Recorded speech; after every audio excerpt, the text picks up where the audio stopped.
What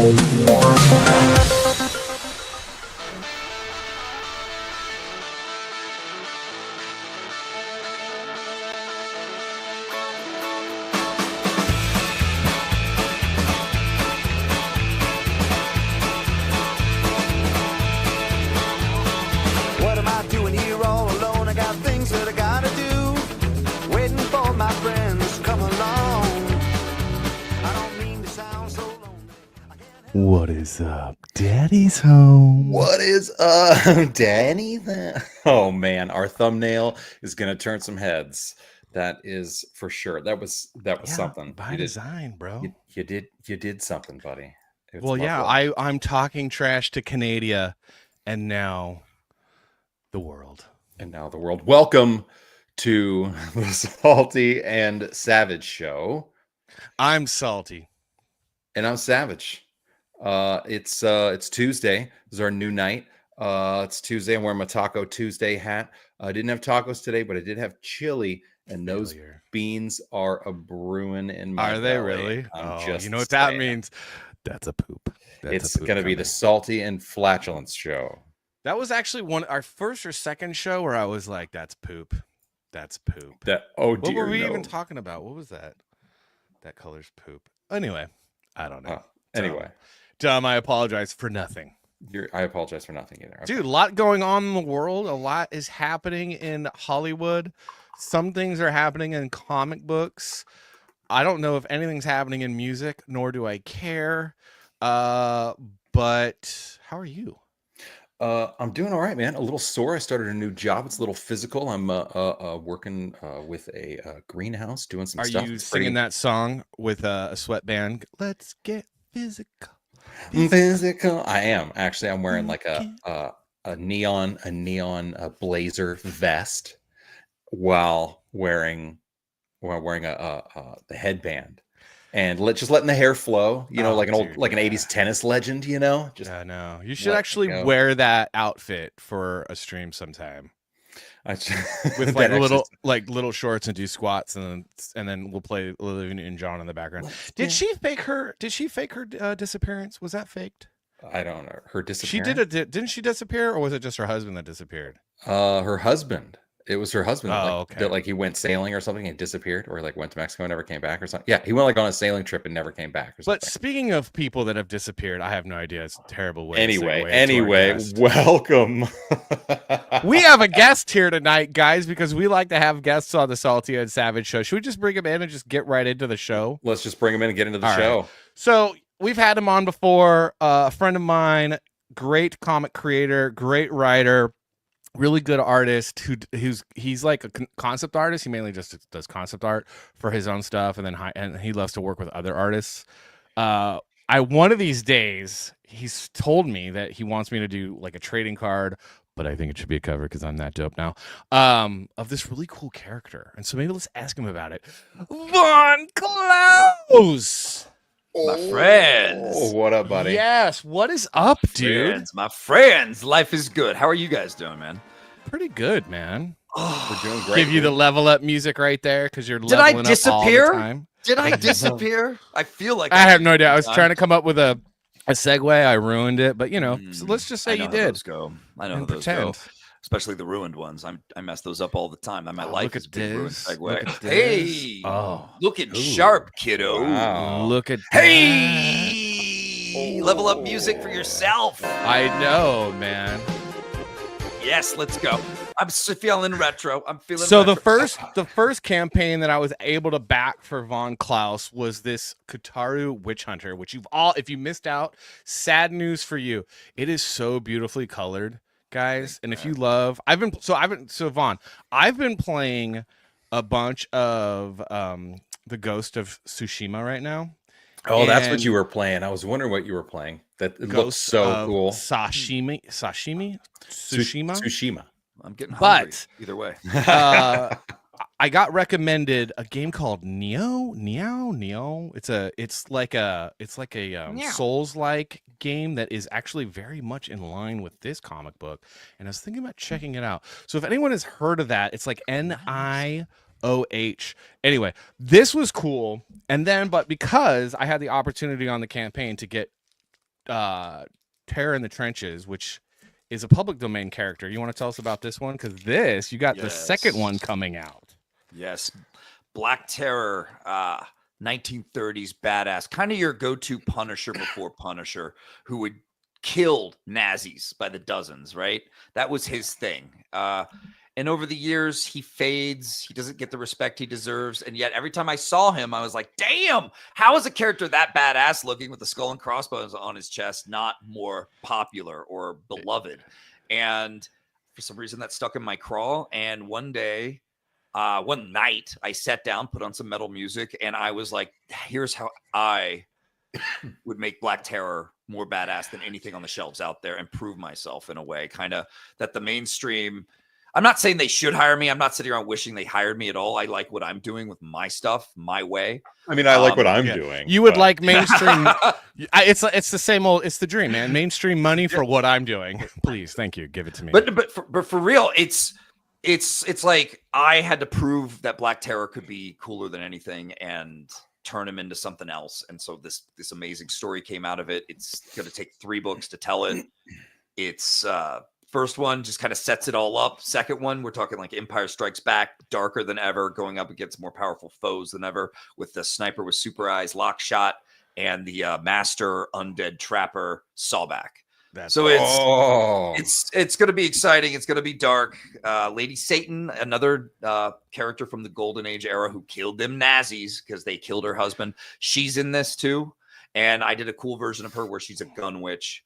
And I don't know. I feel like what we made with this is kind of like Bruce Timm on steroids. It's beautiful. I gotta say, I gotta interrupt you. Sorry, I can't get over this. Okay.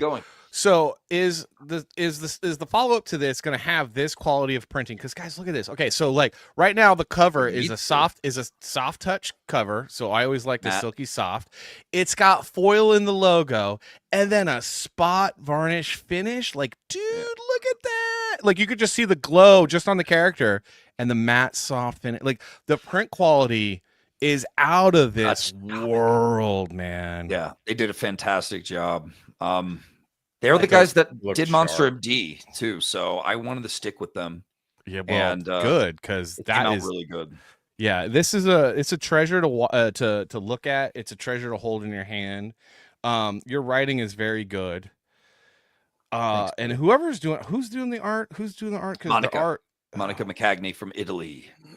Yeah. And then Tiago Barca on colors, Eric Weathers on letters, and that is what I call a super group. Yeah, dude, seriously. I'm actually going to be working with Eric. Eric Weathers did a cover for Silence Do Good, and that's dropping in the next couple of days. We're about to launch that campaign. It's amazing. Which I'm excited about. So and then Eric Weathers is going to be lettering my next comic book, which I'm excited to work with him on that. I'll announce that later, guys. I'll announce that later. You got a new idea. And then Vaughn has another project that he wants to talk about, but we're gonna wait until suspense. We get into the show. And we just wanted to introduce you, Vaughn. Thank you for being here. Savage, what are we talking about today? What's going on in the world? We're talking about all sorts of stuff. There's all sorts of stuff going on in the world. If you didn't see or hear or get any sort of notifications or anything like that, basically Trump is calling everybody out and trying to start a trade war or a dick measuring contest. Like, I'm not sure exactly. No, let me explain this. Okay, hold on.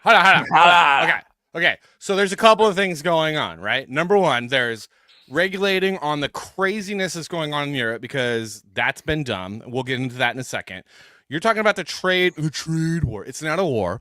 No, because I'm just using the buzzwords. Yeah, I know. That's the buzzwords. Starting a trade war with China and Mexico and the Canadian tariffs.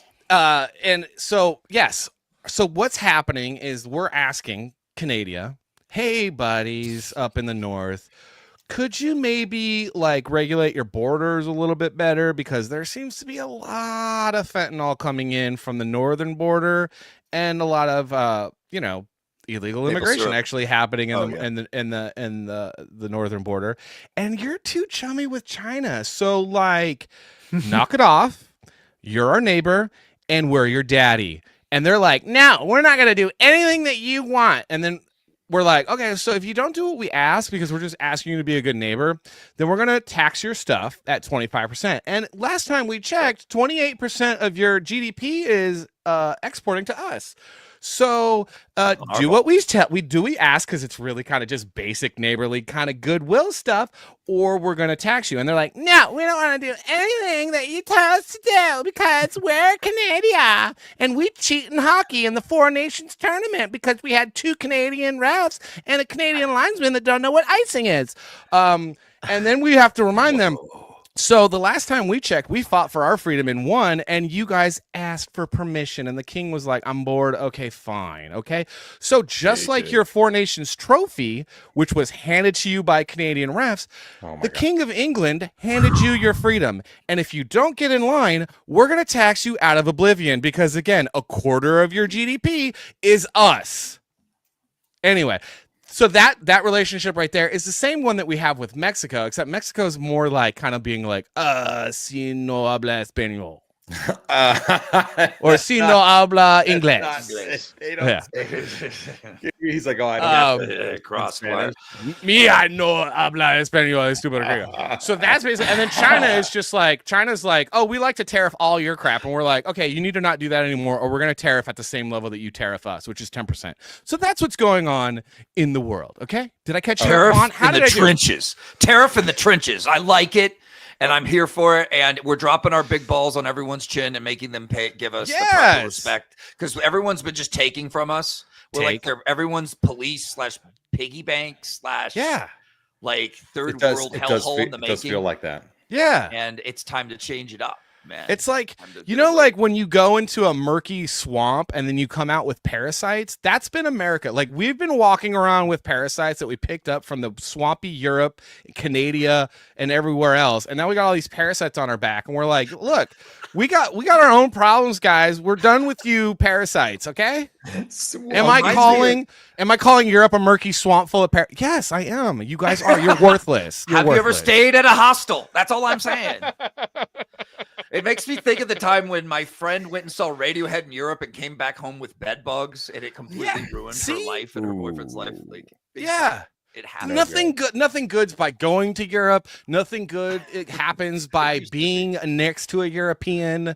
Like, it's just this like entitled lefty globalist like crap. They can't even take care of themselves, and they're like, trying to boss us around. Like, we give a crap. You got us involved in 2 world wars, which didn't do us any good. We're done. Yeah, moving on up. Exactly, Savage. Exactly. So that's kind of what the homage was in our incredible thumbnail. Yet another stellar thumbnail. Yeah. So the other thing with Ukraine is we like, that's just dumb. We should have never been involved. It's so funny how he's like, well, I'm just going to stop the war in Ukraine. Everyone's like, what are you talking about? You're never going to do that. And then he's just like, all right, this happens, and this happens. And you're standing here and you're like, he's not going to do it, right? There's no way. There's no way that he's not going to do it. There's no way he's going to do it. He's doing it. We're gonna see. It's not gonna happen without a massive sacrifice from Ukraine. Well, here's the thing. Okay, so here's the thing. One of the things is, number one, what they've sacrificed already. Jesus Christ. Christ. We've given them tons and tons of money. The reason why this war started was because we were messing around in their politics and trying to maybe threatening to put NATO on the border of Russia. How would we feel if Russia was all like, oh, now we're allies with Mexico and we're gonna just like put military there? Like, we would be like, oh, we're like, James K. Polk's ghost would be like, you mother effers better finish what I started and take over Mexico. And that's what would happen. So like, there's that, like, poke the bear. But also the racial cleansing of Russians in eastern Ukraine, that was happening. I don't care what anyone says, that was actually happening. And the fact that they broke their deal with Russia for the access to the warm water port. So like, there's a lot going on that Ukraine was doing. We were messing with stuff. Europe's been messing with stuff. And then also Europe's like two-faced because they're like, oh, we must stop Russia. But can you also sell us all this oil and gas that you have, Russia? Can you keep selling that to us? And Russia's like, yeah, okay, so that's cool because then we can keep financing our war against Ukraine so that we can like, keep fighting. Throwing So money at endlessly. like what? Like so we Yeah, decide. Trump's like, New no, World Order shit. how about we get mineral? We want to do some mineral rights there because we're tired of dealing with China. So we're going to take some mineral. And then Zelensky's like, no, I'm going to give this minerals to England. And we're like, well, but no. We're getting the minerals. We're going to set up companies there. We'll have a place there. And then we're going to make nice with Russia because China's the bigger threat. And we need to be friends with Russia. Russia not being friends with China. It's like really basic, guys. Oh, totally basic. As it gets. I don't know, Vaughn. The Do you disagree? What people No, come actually, here for is the geopolitical, fraternization. That's why I'm here. That's why we're here. I mean, come on. But Well, yeah. You'd think all I'm going to say is more people you think would be against war. You would think. Right? Remember all the lefties that were like, no more wars. And now they're like, yeah, World War III sounds good to me. And you're like, I'm okay what? with it. Okay. What? They Like- just have no concept of consequences, and that's how they live their Well, lives. it's because they never have any. That's right. Dude, all right. So, segueing, speaking of consequences, questionable. We don't know what in the world's going on. I didn't even bring this up earlier. I just thought about it. Salty, pardon my French, but Gene Hackman, legend, screen legend Gene Hackman died last week or whatever, and under super mysterious circumstances. They found his body at his home, along with his wife's body and one of their dead dogs. So it's like a super strange situation. You're like imagining like, oh, did he like die in bed and like then she like is that, or did they die together or whatever? And it's a super weird situation where it's like it looks like he may have like fallen over and died like in the hallway or something like that. And he's also hold on a second. Oh, I got it. The worst nose itch. He's like, what's happening right now? Oh my god! And he's then his wife was found like in the tub with some pills spilled next to her, and it looked like they had both been dead for like a week or two or something like that. Because they were murdered. Because they were murdered. And then the dog was found in like the closet, and you're like, dude, what happened? She was also only like 63, whereas he was in his 90s or something. Oh, Andrew, stay safe, brother. He's got a cyclone coming towards him. Dude, that is Australian thanks for taking hurricane. the time. It's Australian. It's Australian for hurricane. That's not. Stay safe, brother. I'm sorry. Amoeba saying, dude, they were murdered. I think so. Because, like, first off, if your dad is found murdered with his wife, the next day, are you going to brunch with your sister smiling and happy? Or are you like, oh, crap, my dad's dead. Maybe I should I don't know, act like a daughter that's a little bit, grieving and sad and, like, concerned. Not being like, let's get pancakes and eggs and mimosas because my dad's dead. What? It's super duper. The whole situation was just weird. I was like, oh man, Gene Hackman died. That's really sad. And they're like, oh, and then his wife was found with him. And you're like, oh, yeah. Oh, weird. Yeah. Oh, and also it looks like he died a while ago. Like, she was mummified, right? She was like already mummified. Something like that. She had died in a bath. I thought she was on a bathroom floor dead with a bunch of pills strewn out over a sink. Something along those lines. Yeah, I didn't read all the details, but I was getting pieces and parts. Asian and it's just, suicide is a thing. Yeah, but don't they do it with the Tonto and they're like one side of the seppuku? Commit seppuku. Yeah. But that's just super crazy. Gene Hackman, like, oh my god, like he was so good. And then when he quit acting, he just quit acting. He just didn't want to do it for like 20 years. Yeah. He just we should have he done said that it was hard on his heart, and his doctor told him that he was not as healthy anymore, and he was taking a step, but he just quit. Wow. He was done. He had his millions. Salty, you were thinking we should have done best Gene Hackman movies. Yeah, we should have done best Gene Hackman movies. I didn't even think of That'd that. Be good. Yeah, I did. That's why I was saying I just thought of that on the. Hey, so what was we it? Suck. Enemy was it Enemy of the State? Great movie. Enemy of the State was a great movie. That's Great actually probably his most underrated movie. That is such a good movie. Such a good movie. Unforgiven. Hoosiers is his greatest movie. I don't care what anyone says. Hoosiers is so Unforgiven is great, but Hoosiers is better. Hoosiers is fantastic, man. What was that other Western? Oh, what were you saying, Vaughn? Hoosiers is the last Gene Hackman movie I watched not that long ago, and it's still great. It's still great. It's still a great movie. It's a lot of like women's dad's favorite movie, you know? Yeah. Yeah. Yeah. You know, it's a great movie. It's like the best. It is the best. It's probably the best sports movie ever. I'm sorry. I can't think of a better one. Sandlot would be number 2. That's another top 5 that we should do. The best sports movies of all time. Sandlot and Hoosiers. Major League is pretty I'm a Major League guy. Major League is good, but is it better than Hoosiers? But is it better than Hoosiers? I don't know. I'm a basketball guy myself. Basketball. All right, no, that's it. Vaughn, you're done. We're bye. Okay. Bye, guys. It was fun. Oh my god. My favorite Gene Hackman was probably Unforgiven. Oh yeah. Followed close by Lex Luthor and Superman. He was such a good, like, I feel like he didn't quite look the part to me. Of Lex Luthor? Yeah, because it was just like it was Gene Hackman with a shaved head. I mean, it was like I think he had a. I don't even think he had a shaved head. I think he had a bald cap on. He had a bald cap, and then they were like, "Oh yeah, this curly hair that he has, that's just a wig, but not really." Wink, wink. Yeah, they gave us bald Lex later, right? Yeah. They like fudged it for the first one. They're like, just let Gene keep the hair. He can be Lex. He's Gene Hackman. Watch him. Watch him tear the scene up. What was the Western with like Sharon Stone and Quick and the Dead? Okay, that movie was not that good. Yeah, it starts off really good, and by the end, I'm like, make it stop. You know why? Because it starred Sharon Stone. Oh, sorry, Sharon. Sharon. Who's hot in King Solomon's Mine. Oh, yeah. You're totally missing the French Connection. That's got to be on the top 5 list. Popeye?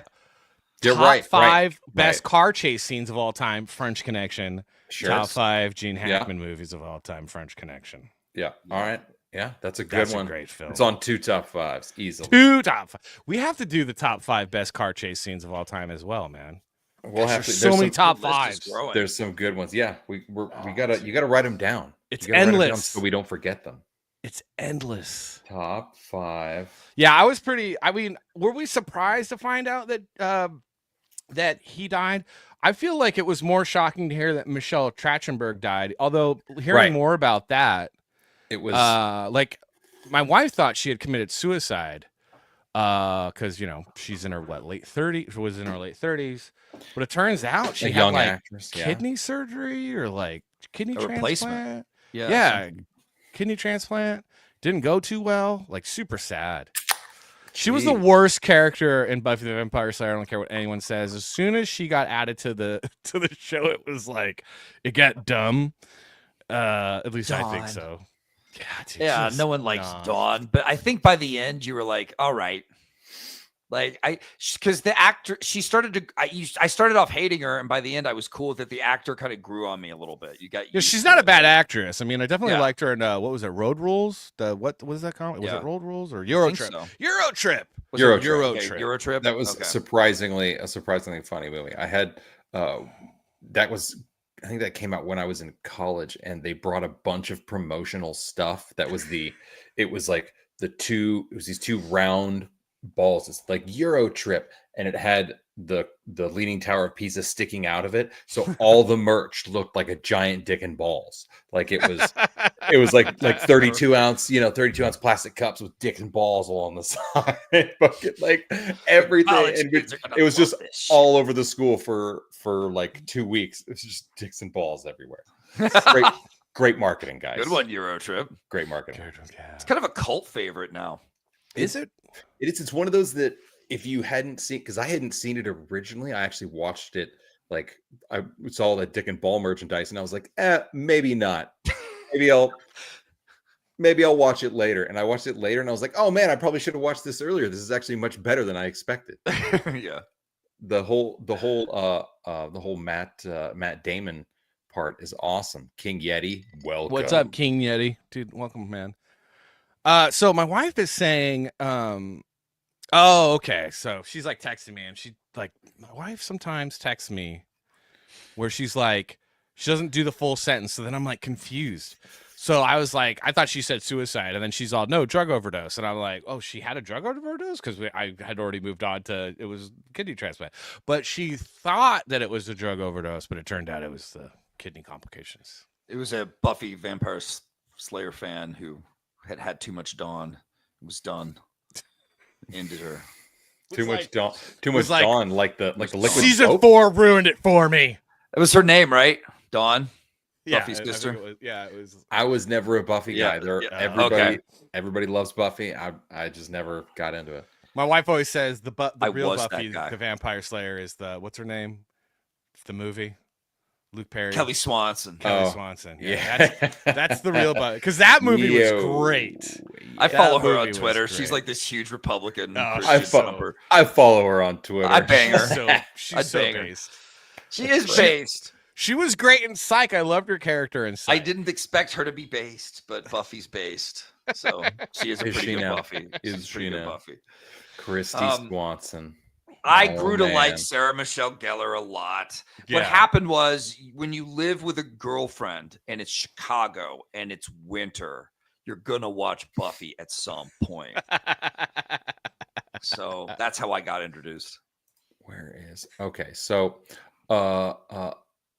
enough of Buffy. Speaking of Buffy, but someone who is usually in the buff, Amouranth Ugh. was attacked Ugh. by a gunman, supposedly, talk about this? reportedly, allegedly. So I have you heard of this, Vaughn? Have you heard of this? I heard about this scenario. Oh yeah. my gosh. Okay, so number one, we're talking about it because pop culture, video games, comic books, nerd culture, it's like the number one thing they're talking about in the news right now. So do you know who this person is? Oh, I know her intimately. Oh, really? It's wow. Okay. Do I'm just kidding. I know exact. She's a little porn star, right? And She's they well, should have had the she's- title yeah. of this be "Babes and Bullets." Should have Babes been the and title. Bullets. or- Well, I mean, as So- far as I know, okay, and totally correct me. Like, I randomly learned about her when a buddy of mine, he was like, "Oh, I do a lot of stuff on Twitch, and something that we're doing, we might be doing it on Twitch." And I was like, "Oh, okay." So I was trying to like learn the the format, and he was like, "Oh, and by the way, whatever you do, don't like just don't search for like swimming pools or and I was like, "What? Why would I have even searched for swimming pools?" Now I'm on going to. Twitch? I'm like, "What are you talking?" What? And he's like, "Just don't do." And I'm like, "Oh my Don't. god, dude, you're and in the most popular feeds of all of the girls putting themselves out there, she was the top girl, and I was like, "Oh, why is she the top girl? Did she like create Because this she format spends or 12 something?" hours in a hot tub or in a pool in her living room riding a inflatable banana Very nice. in a bikini. So apparently, she's now a kick streamer, Caitlin. Because she got Amouranth. kicked off of Twitch. She got kicked off of Twitch because Twitch had rules explicitly banning this kind of Oh my smut God. content. Yeah, And then they found a loophole that she could wear a bikini if she was doing something that required the use of a swimsuit. So it Or a was being banana. in a pool. Wow. So then- did she basically create this format, or did she just capitalize on it? I think she actually created the format. Her husband found the loophole that if she like you could be basically negative. Because the thing about Twitch is Pool in Twitch the living had room, honey. yeah, Twitch was appealing to 12 and up. So it was Wait, game streaming. And she was married this whole time that she was putting. Oh, herself yeah, in? dude. She Oh, hit yeah, it for yeah. years. She hit it for Yeah. years. Then. So her husband found this loophole because Twitch is for kids, like teenagers and young adults. Essentially, that was who they were, aiming their demographic for. So they had all these rules of like no smut stuff, and so she's a predator, and she found a loophole to prey on young. Because what young boy at 13 isn't watching that stream and doing what a 13-year-old does way too many times in a day? Because that's happening. And now she's like, so she's pretended to not be this is- married for years. Okay. Then she faked her divorce. So now this happened where apparently 3 gunmen broke into her home in Houston, demanding her access key to her Bitcoin because she had posted how much Bitcoin she has, which is like $20 million in Bitcoin or something like that. Something ridiculously It's high. great because they're like, she tweeted that she was being robbed at gunpoint. It's like, were you tweeting? Were you live tweeting your robbery? Hold on. So a lot of people are skeptical that this actually happened. Hold on. Hey guys, hold on 1 second. Let me send this. Okay, thanks. Continue with the robbery. Yeah, and apparently, like, her husband broke in because, again, she's still married. She faked her divorce.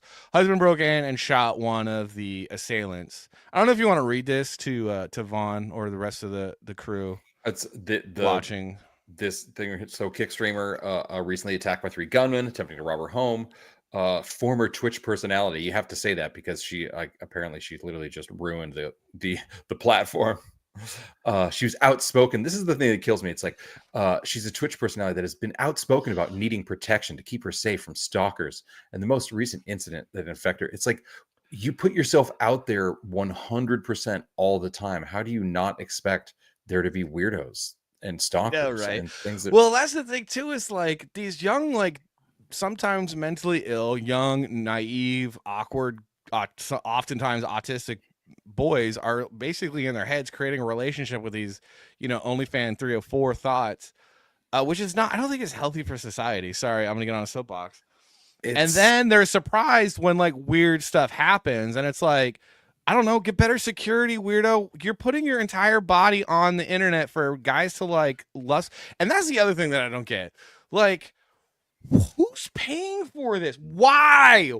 In this day and age, why would anyone pay to see her? Like, I don't get it. What are you even paying for? Like, what are you doing? Like, what are you even doing? Here's the thing.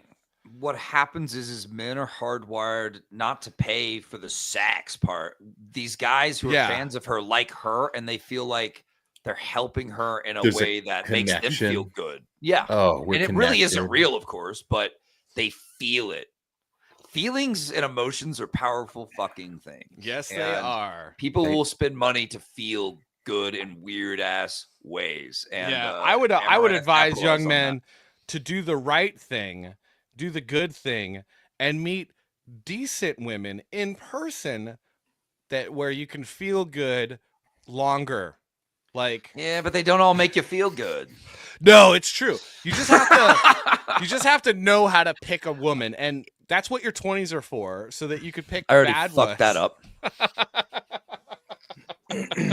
And then, eventually, maybe you'll luck out and find a wife that will make you sandwiches and, bring you drinks and stuff. In this economy? In this economy. They certainly aren't egg salad sandwiches. No, women checked out from a lot of them, man. So like men have been kind of doing the groundhog thing, like kind of waiting to come back out again. Yeah, it's true. And I just checked, like, I haven't been dating for a while. I've been focusing on work, which I like a lot more and costs me less money.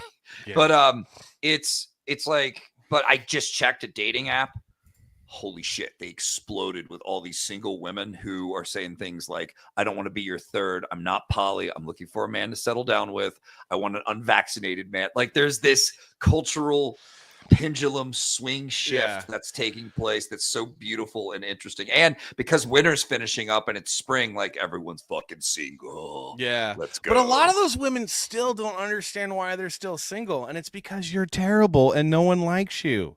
Well, because you think that everything revolves around you, and you don't realize that I'm not here for you. I'm here to get crap done. And if you want to add to my life and bring peace and be attractive and be easy to get along and friendly and nice and add to my life instead of be a burden and be a competitor and try to be a boss babe and be like, I got my own house and my own car and blah, blah, blah. Like, that's the thing, is like, men want a nice woman, not a man. I'll never be your boss babe, Salty. I will always just be a Vaughn looking for that perfect woman who actually supports me. I just haven't had it. It's bad rolls of the dice, I would say. Yeah. I mean, when I was in my 20s, to be fair, I was in Chicago, and this was an era where things were starting to go more and more leftist, and more women, they didn't care about marriage, kids, building a future with me. I was just there making things fun and nice until the end. Yeah. And until they got bored. I don't know about bored, but like we would just, it just wouldn't work anymore. And we would be like, okay, well, it's not going to work for us. And usually, I don't know. It felt like I spent my 20s and 30s doing that, and till I just left, came back to Oklahoma, and even Oklahoma was kind of tainted with a lot of like leftist women who wouldn't date me because of how I voted, weird shit like that. Weird Because you're in the discrimination. city, man. You got to move to the Discrimination. country. You got to move to the country. In the city, they're all crazy. Yeah, I mean, it's The key is Tulsa. you find a There woman. should be more Oklahoma friendly people, or Republican here usually. So Yeah. I don't know, man. I gave up. I dated a little bit here, and they were nuts. They were fucking nuts. Wait, So where the litmus test. The litmus where are you at test. Glad again? it's done. Yeah, Where are you at again? Tulsa. Oh, okay. Interesting. The litmus test They was: drained me dry. is you find a woman, and if she goes, there are two types of. If she agrees with this statement, there's two types of women: crazy women and women that know that they're crazy. That's good. That's number one. And then number two, when you say, "Hey, what do you think about this idea?" If we were in a marriage or like in a really serious committed relationship, and we had two TVs on the living room wall, so I could play video games and you could watch your show, and we could hang out on the couch and not have to be in separate rooms and stuff. And she's like, "That's the best idea ever." That's a keeper. If she thinks that's a terrible idea, you just kick her to the curb. You're like, "Nope, that's a selfish woman. Goodbye." Just make everybody feel terrible, Salty. Like, I'm sorry if that's a bad idea. no, you have, like, it's incredible. Like, Is that your living room setup? So we saw the Yeah. he posted a photo, I Yeah. think, the other day. He's Yeah. got a dope 'Cause setup. sometimes- screens. Because sometimes, like, my wife was like, "You know what? I'm gonna watch the one episode of 90210 that I love, which is when Brenda finds a diary, and then it's like a recreation of the 60s." And she's like, "I want to watch that," and I'm like, "I do not want to watch that." But I don't have to argue with her. She can watch that show, and then I can play Ghost of Tsushima,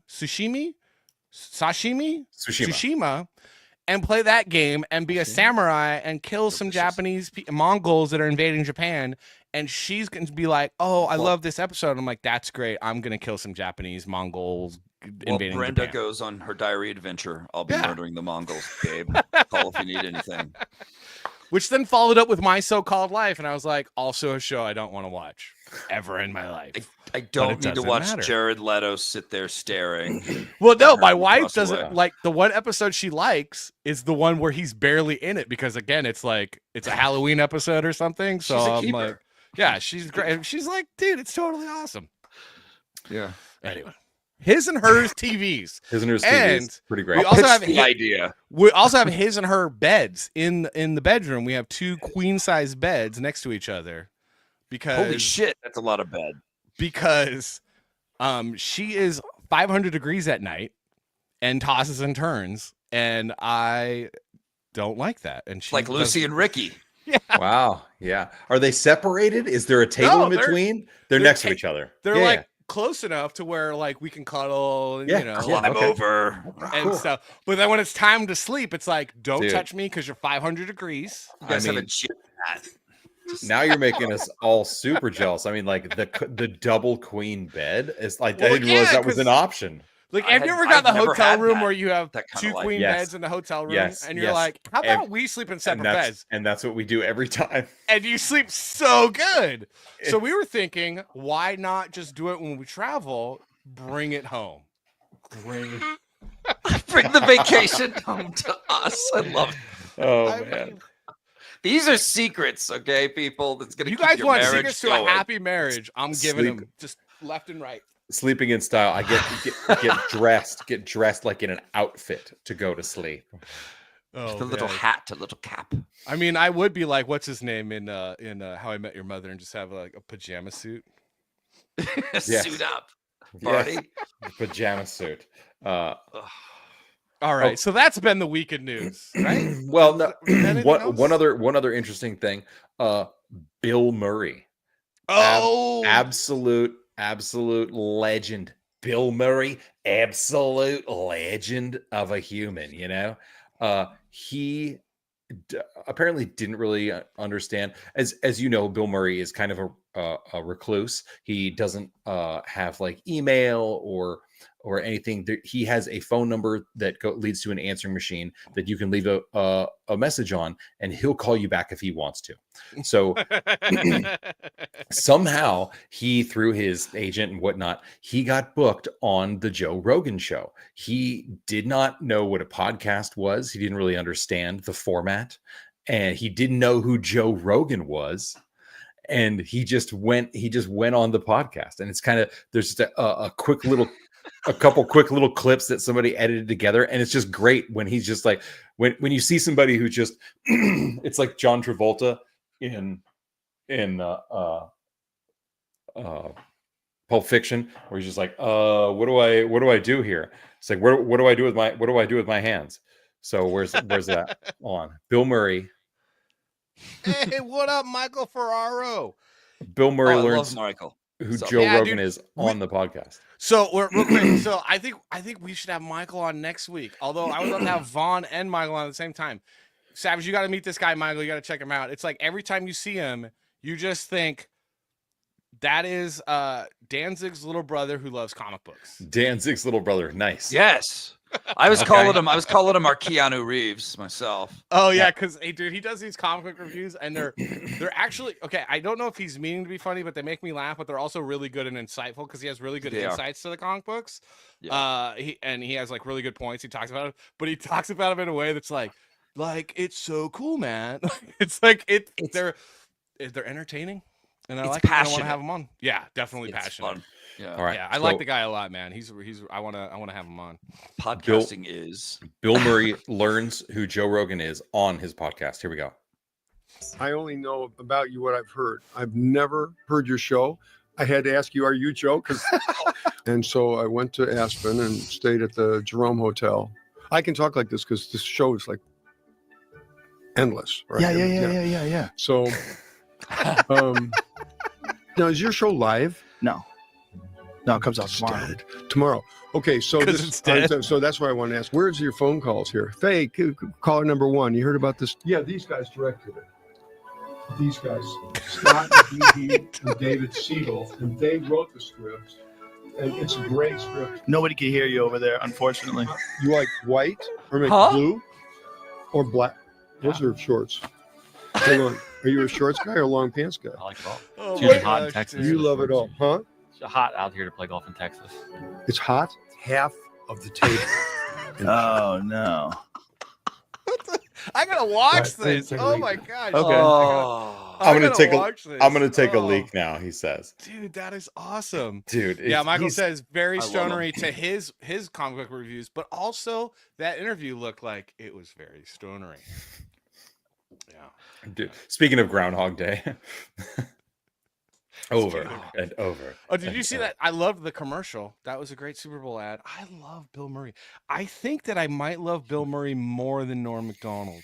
Did you watch the Bill Murray documentary No. about? So there's a Bill Murray documentary came out a while ago, probably maybe like 10 years ago now, but it kind of just follows the phenomenon of Bill Murray and how, just like what I was saying, how he doesn't have a normal way to get a hold of him. You have to leave a message on this Yeah, answering service, and then I he gets remember that. back to you.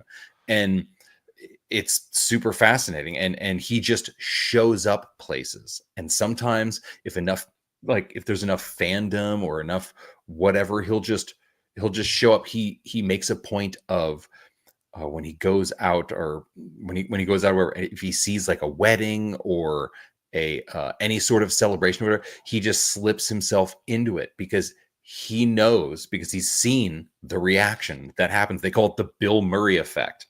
When he walks in and everybody turns around and they realize it's Bill Murray, everybody loses their mind. And everyone's like, oh my God. And they want photos. And he's so stoked. And then he walks away after he shakes everyone's hand and takes photos. And it's this just unbelievably humbling documentary about this guy who's just such a legend that when he walks through just randomly stops to take a photo with some couple who's just got married or something, they're blown away. And their wedding photos are now like fucking priceless. Is that the one called Nobody's Gonna Believe You? And it's because Bill Murray will like say something. He'll like shake someone's hand or say hi to him and then be like, no one's gonna believe you met me. No one's gonna believe I showed up to yeah, the there's party. the meme that one time Bill Murray walked up to a guy like in McDonald's and just grabbed his fries from his he was sitting there, just grabbed some of the fries and ate them. Dude, those are fine. That's Nobody's gonna And then looked right at the guy and he was like, nobody's gonna believe you. And he just walked away. And it's like that's the legend. Nobody's so gonna Bill Murray. believe you or no one's gonna believe that I knocked you out because don't touch a man's fries. That's all I have to say. Don't touch a man's fries. Like when I first started dating my wife, I would get a third fry. A third fry. Oh shit, man. what That's you a got the lot of normal all right. Third fry. Because I love In-N-Out French fries. Because number one, I have the fry to stuff into the cheeseburger. So you have the one fry to shove into the cheeseburger, the In-N-Out cheeseburger, because it's really good. And then you have the second fry just for eating fries. And then you have the third fry as the buffer fry. Because women are always like, I don't want fries because of the carbs. And then they just pick off of your fries so they feel better about themselves, but then still get the deliciousness of the fries. So you'd have to buy the third fry as the buffer fry. So if you touch I will cut you. I will cut you with a knife. Don't touch my fries. Yeah, he's a third fry guy. He's not fucking around. You will be cut. Spent a lot on those fries. Times 3, Bro. you could say. Have you ever been to In-N-Out? It's my favorite place, and it's coming to Dude. Tennessee. Is it? Suck it, Chicago. Is it? Yeah, That's it cool. It's Very cool. It In-N-Out is fantastic. I miss it so much. There was an In-N-Out right around the corner from the last couple of places that I lived. There was an In-N-Out right around the corner. You had to kind of just judge it based on the day. You're like, I don't know. Is it maybe like in between lunch and dinner? Maybe I'll kind of pop in so that the line isn't 700 cars long down Ventura Boulevard. Man, but it's so good, man. Animal style, baby. Yeah, they have, I think, there's 3 coming to Chattanooga, 6 coming to Oh, Nashville, Chat 4 night. in Knoxville, and 2 in Memphis. Okay. They're like, Memphis, we're just going to kind of dip our toes into Memphis because Memphis is like. Memphis is over the borderline. Well, because you know what's wrong with Memphis, right? Right? Oh, no. Savage. Are you going to say it out loud? Are we allowed to say that on here? Democratic. Oh yeah. Oh yeah, that. I was Yeah. afraid Oh, it I was was the gonna say that. D word. Dropping D's. Dropping D's. Dropping D's. nuts. Okay, so What's going on in the chat? terrible segue. Whoa, yeah, Lots is okay. going on. Apparently, there's no In-N-Out in New Mexico. There's That's not. too bad for you. I drove through it. Did not Too bad find for one. you. I don't That's what know you if we get for have any moving here. to New Mexico. Oh, in Oklahoma? Yeah. I don't Wasn't- think we do. Wasn't Nope. Gene Hackman in Santa Fe, New Mexico? Yeah, He it was. was. Yeah. Oh, okay. So he's not there either anymore. He's All right. not there. I mean, Yeah. He got mummified. It's a terrible joke. All right. She's kind of preserved. But I did want to talk about this thing. There's no video, Von Klaus, and you do the best videos.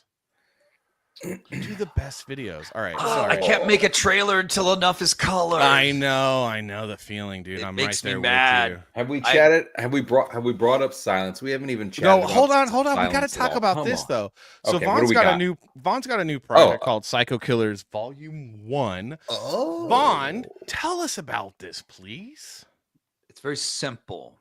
What if a bunch of psychic kids grew up together and now we're a bunch of badass, hot James Bond style psychic assassins traipsing the globe, and they were given their final mission to kill each other?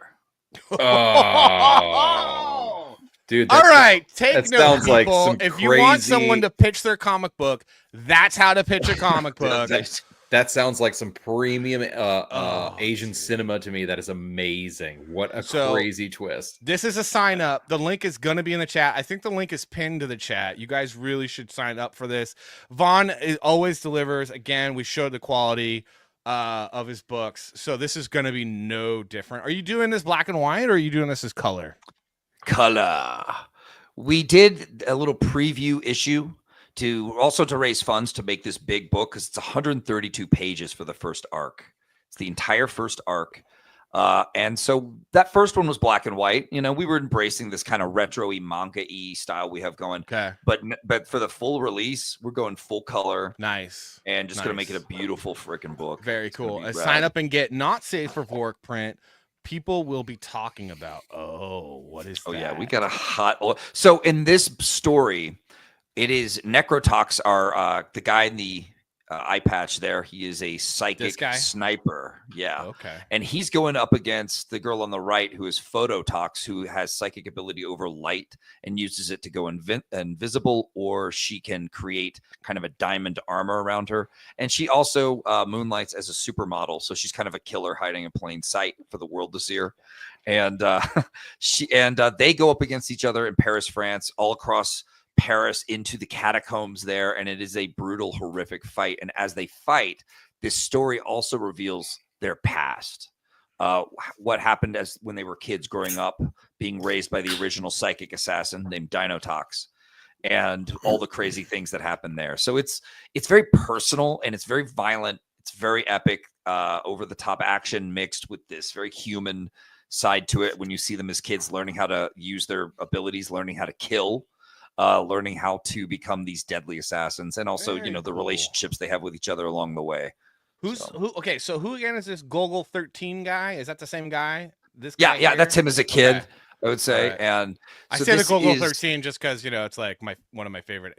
He's a sniper, and so is Gogol 13, right? Right, if I remember. right? Exactly, dude. And when the creator of Golgo 13 died, that's what inspired me to make this. Oh, see, I'm all.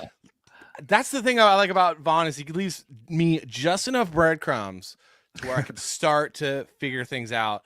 Like I'm only partially retarded. I'm here to help you feel only partial, my friend. Hey, So, what up, Till? I love Till. The guy's- Oh, do you the know guy's Till? funny. Till I is don't know him, but I mean, Oh. I've watched him and yeah, I do. I think interacted with him. Oh, He's that so would funny. be a good show. Till, the you meanest street- and us. Has he had me on? I hope I'm not forgetting Till. I'm sorry. You're awesome, dude. But what happened was he created such a cool fire with Golgo 13, and with him passing, I was like, I need to take that fire and make something new and crazy, but also kind of inspired by. And so, yeah, the main character, he came out, he was like, well, how could I make a psychic Golgo 13? Oh, okay. He uses his mind to fire bullets that go into people's brains. He senses their last thoughts before they die, can kind of look into them, and then their heads explode. There's no gunshot. Oh. There's no gunshot residue. There's no smoke. There's nothing to worry about. So it's a very Dude. deadly way to get away with killing people. And This you sounds learn dope, bro. you learn how he learns how to do that, how he learns how to use his mind Mhm. to take out targets in this story. So it's I'm only There's a gonna lot make going one on. comment on this art, and it's a wish. I just wish this blood here was red to match with the logo. it would look cool. That's it. I love the art. Yeah. Yeah, it looks Good. I'm great. glad you like it. That's Paul Gorey. He's an artist that I basically told the guy who's funding it all, Gifted Rebels, the awesome guy Adam Lawson. I was like, Adam, if we can get Paul on this, we could have a hit. Yeah. We could have something special Very because I think it's this type of story suited well with this kind of retro manga style. Yeah, I dig it. Embrace man. the Golgo 13 even more. I dig it. I Yeah, dig it looks fantastic, dude. Absolutely. Wait till you see the full color versions, man, and that not safe for work cover. It's going to be Phototox, and she's looking real good. She's a diamond queen. She's laying across like a satin bed, and with all her weapons and everything. It's real sexy. Oh, Okay. gonna love it. all right. dirty. I've don't never thi- done that. I didn't even know don't- they were doing it. They just did it, so I had nothing to do with it. Like, I mean, I don't- helped direct it, but Don't Oh, threaten sorry. me with an NSFW cover. Okay. Not safe for work. maybe you're into it, maybe not. I don't usually do not safe for work on my stuff, but Adam just kind of and Paul just did it, and I was like, that's cool. If it's Gifted Rebels book too, and if they would attract attention to the NSFW motherfuckers. Psycho cool with it. killer. Dude, I dig it, man. I dig it. Well, I'm going to talk about something that other people can Fucking- sign up. If people want to talk about something other people can sign up. Other people That's- sign up. Sign up. I'm sign up for that talk. with you. Sign up. So actually kind of major announcement. We should do a video. Ooh. What was that major announcement? Major announcement. Major announcement. Yeah, so major announcement along the lines of I don't know. a comic book. This is a major announcement. Okay, this is major announcement. Major guys. announcement. Major announcement. Major announcement. So here's a tweet. Huge news for fans of the People's Republic Kelly Turnbull novels. Brace yourselves for the first Kelly Turnbull graphic novel.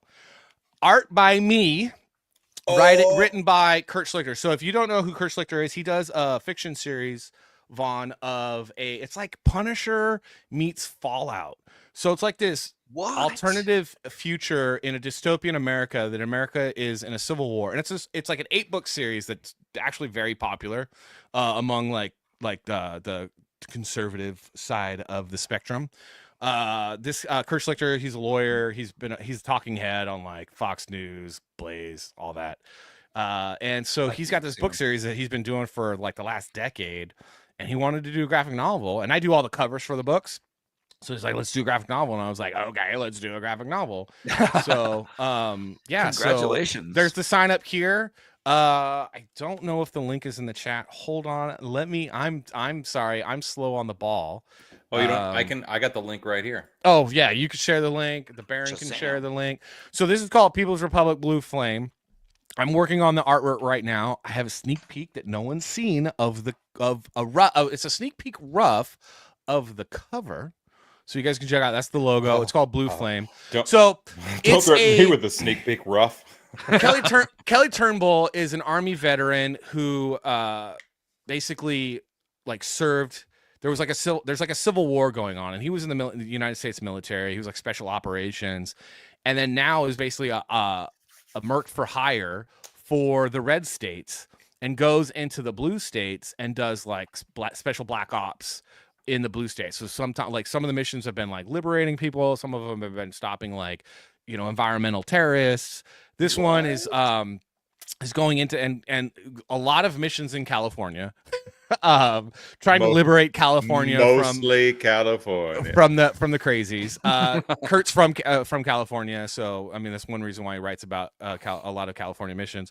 So this one is like the mission is essentially Kelly is like done. He doesn't want to do anything else, but there's a really rich lady in Texas is like, I need you to rescue my son. He's in California, and he's like, crap.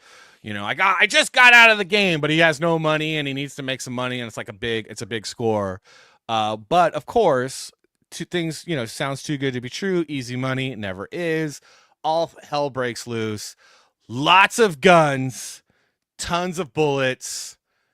It's a lot of fun, and it's going to be amazing to draw. And we're actually going to be doing black and white. We're just doing black and white.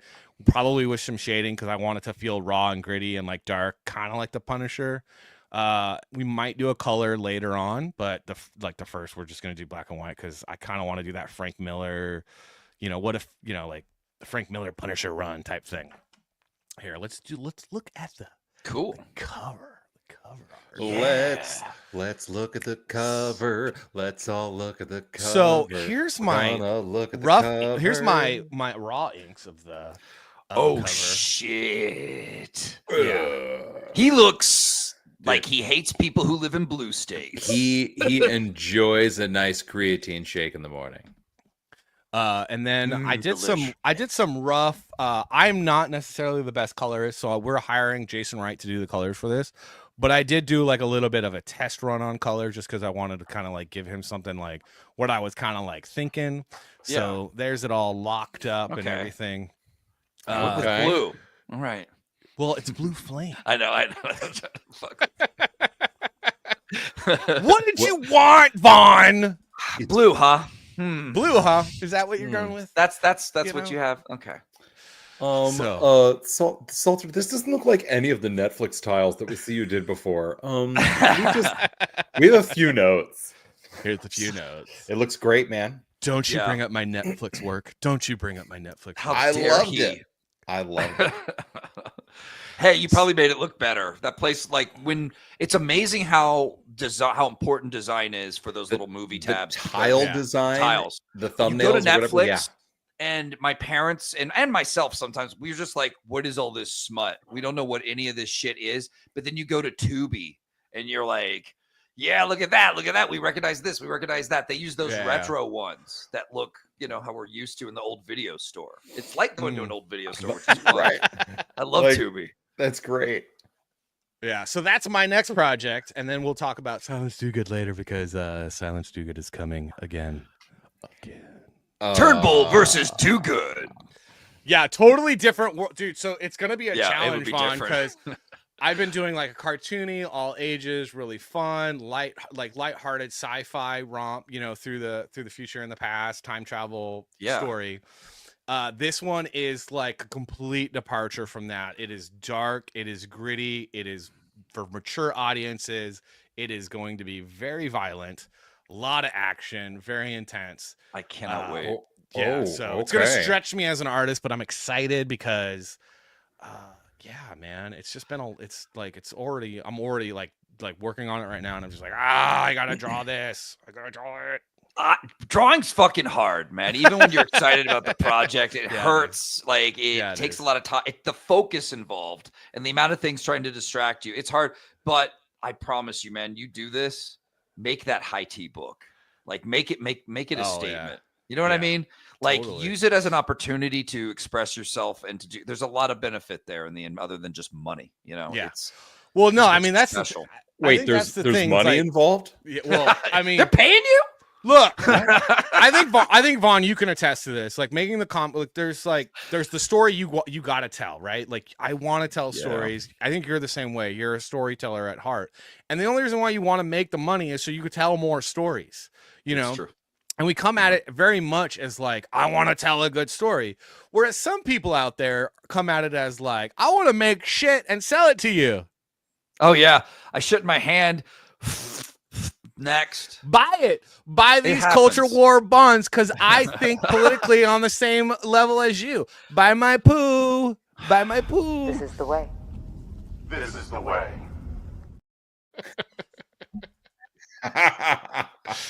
So, yeah. Shots fired. Lots of Shots fees. Yeah, no, that's why I always enjoy talking with Vaughn, because Vaughn is very passionate about storytelling, and he like finding, and it's like you tell stories that you want to tell. You're not telling stories that you think, I don't know, like like Netflix. Netflix makes movies based off algorithms. And that's kind of the way, like Netflix actually was really fresh out of successful those. streaming, like, early 10s, like 10, like they was it the 10s? crushing Yeah, it because they were the flagship. and their model was algorithm.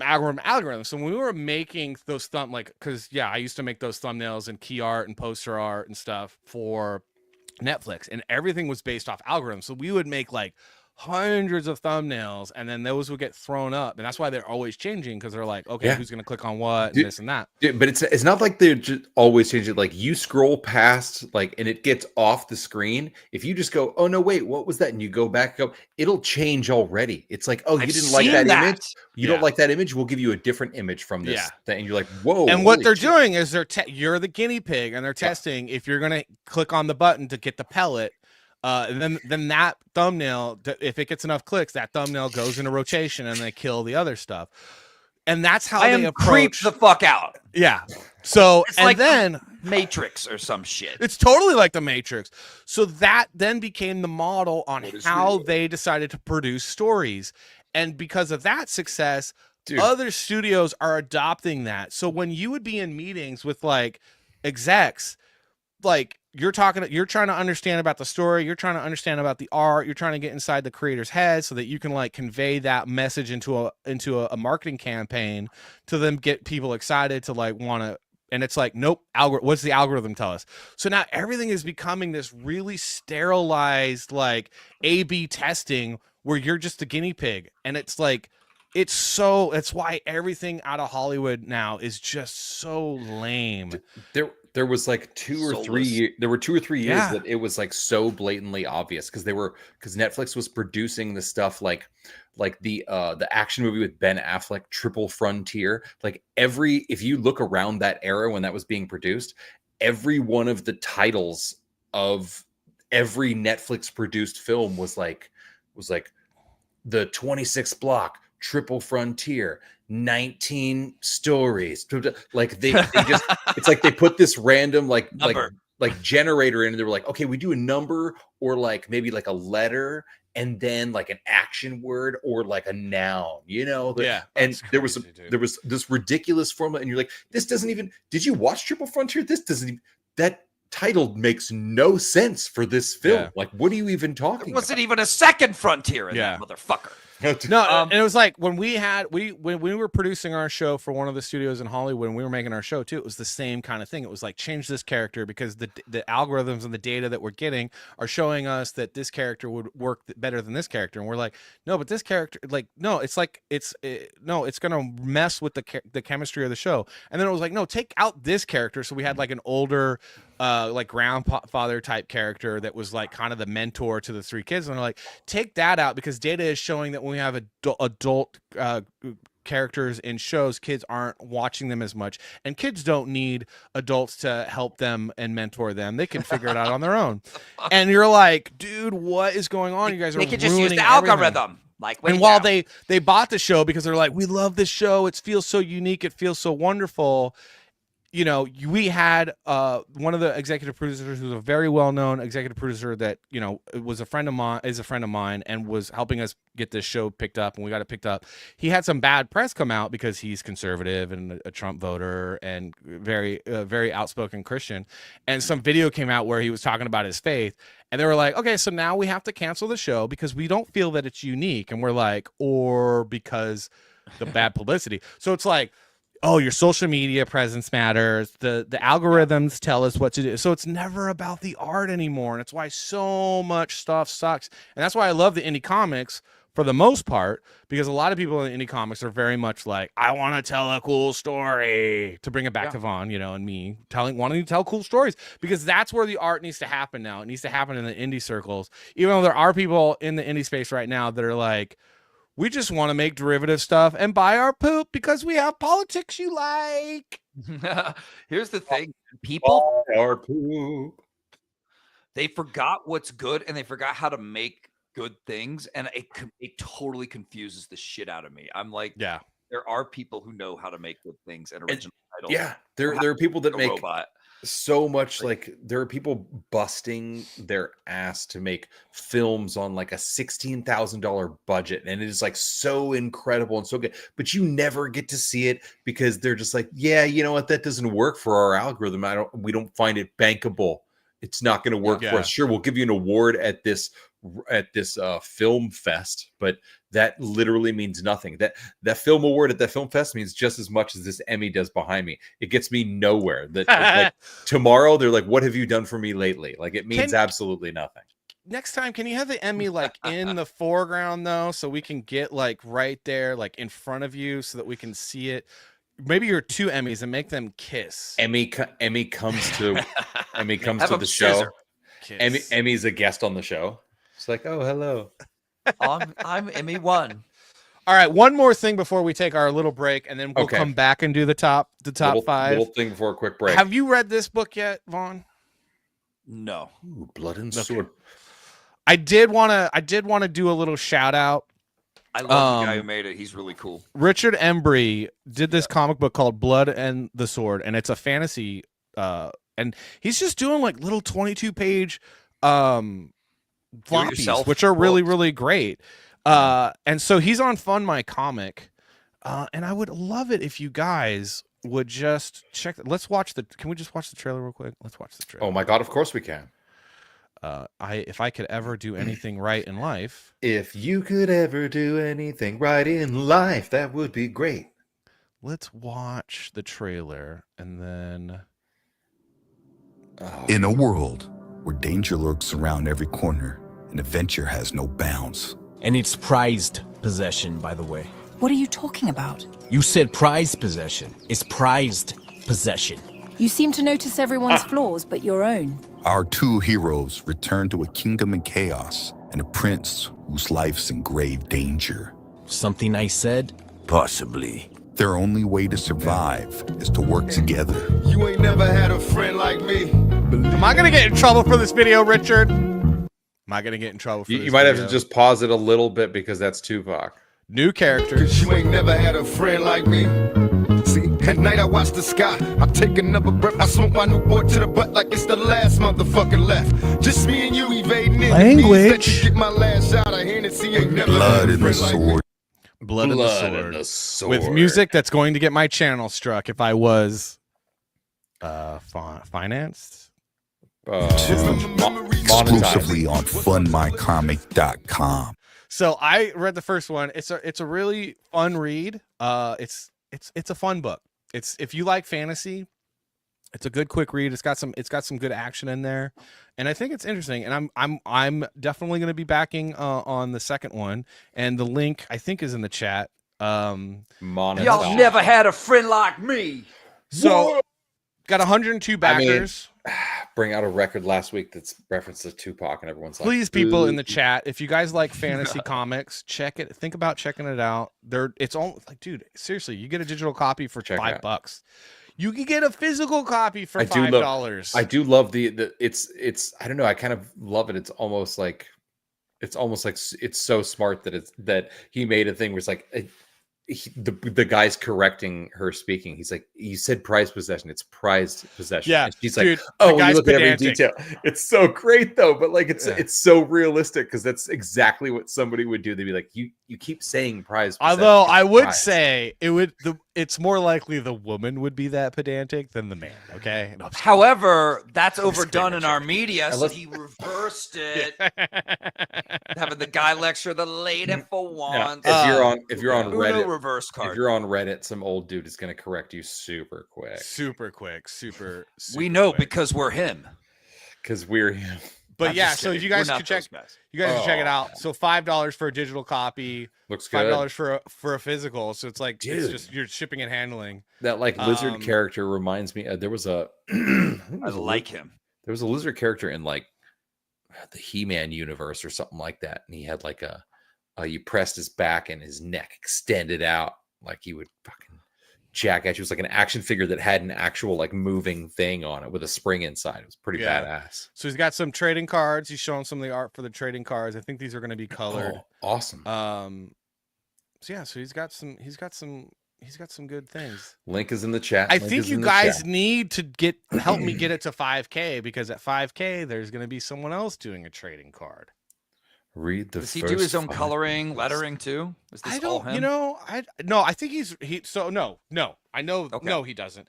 So he writes it along, I believe, with his wife, Kehlani, and then or the stories by them, and then he does the writing, and then the art's by Brian Brinley, colors by Brian Magne, letters by Carlos Manguel.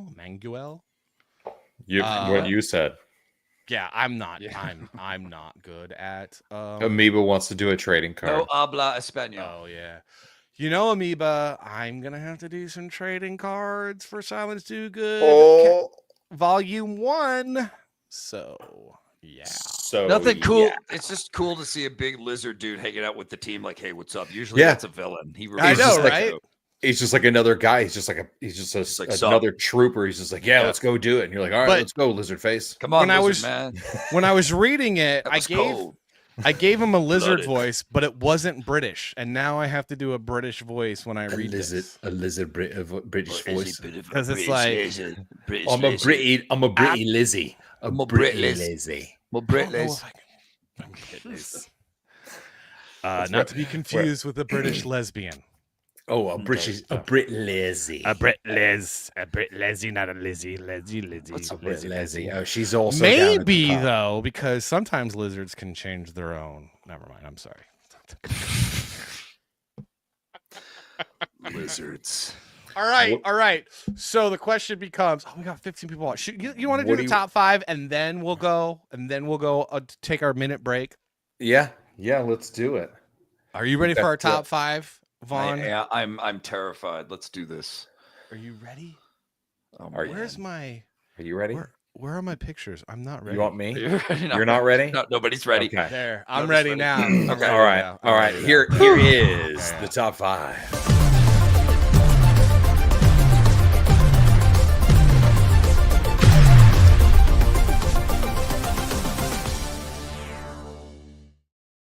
All right. Today is the top 5 80s sitcom dads. Speaking of Daddy's Home, who did we love in the 80s that we actually were like, you know what, this guy, he actually maybe he actually made us better. Maybe he made us better people. So everybody get on your Make America 80s t-shirts that you've bought from our show, from our show store. Link will be in the chat probably in 5 minutes because I'm terrible and I don't prep anybody anymore. I can do this. Oh yeah, Boom. Make Look at America that. 80s. So we're always trying to make America 80s on our show. Daddy's Home because we finally have a president in the White House that's making sure that the stupid kids in Canada, Mexico, and Europe are acting normal again and stop taking advantage of everyone else. He did like quickly stand behind like the might of everything, and he's like, I'm sorry, I'm just gonna say a bunch of stuff. Are you gonna do you want to say something? And everyone's like, I so bad want to say something, but I'm gonna wait and I'm gonna think about it and I'll tell you tomorrow. Amazing. He's amazing. I'm gonna have to go and get me one of the Make America 80s again shirts because you guys, that's how I feel about the world. That's how I wish the world was. Yeah, that's why we gotta have Vaughn on as a recurring guest because he freaking gets it, man. He's Make America 80s again. It was a good time. Monsters. He's like a recurring character on the sitcom where he's like the son's friend who like might be like a bad influence and starts hitting on the daughter. I would definitely. He was a little older, you know. Definitely. Yeah, she's a little older and she's confused, and I'm just like, hey. And he I shows had up, that hair. He kind of flips his hair and he's like, oh hey, I'm just here to pick up your daughter. It's like, I mean, your brother. I mean, okay, All right. so and then you have 5. to tell and mistake the mom as the sister. You know, the mom always gets hot for that. She loves that. All right. All right, ready for number 5. Let's do it. Number 5. I'm absolutely ready. Number 5. Dr. Huxtable. We don't care. We know that there was graping involved. We know. Look. Hey, no, it's a different flavor these days. White hands to God. We know. All of we us. know about the grapage. He had. I don't approve. He had a But I grape don't. salad. I also have to separate the art lessons- from the criminal. Okay, We're The talking about lessons the learned. character. the character and the character. I grew up. I loved this show. It was on NBC, I believe, mainly on Thursdays. And it was one of those shows that I loved as a kid, and I thought it was a great show because he was a good dad, man. When he sat down, his son Malcolm, was it Malcolm? What was his son's name? Gosh, I can't remember. Was Malcolm No, it his wasn't real Malcolm. name? No. Oh gosh, what was his name on the show? And he's giving him the Monopoly money, and he's trying to teach him about like how spending money. Taxes. That's like and shit. one of the he's all that. Like, and that was one of the, like, you would, like, as a kid, you learned stuff from that show. And so he is one of the best 80s dads. Even with that sweater. Look at that. The Cosby sweater. Oh, Cosby man, sweater so is a the thing. Cosby sweater. So, but I It's- will. My little part in this is that he made me feel like he was a good dad when I was a kid watching this. It felt like he taught his kids things that were meaningful and helped you through life, and like he actually gave a damn. And he was a warm character. He was always, while also like being fed up in his own funny way. But that was a funny show. Yeah. So Till's like, is that a Kravitz? No, that is a Kravitz's mom, That's- Lisa Bonet, man. That's- I had Lisa such a crush, Bonet. man. Yeah. Everyone loved Lisa Bonet. Everyone was like, Look at her. she was boring and uptight and really rude to her husband. So rude, right? And everyone liked her. Yeah. No one liked her because she was annoying. And everyone was like, you're cute, until they got like her daughter, and then she got pushed aside for the daughter, the granddaughter, who was Raven Simone, who was way cuter. Whole lineage for you folks. Got it all.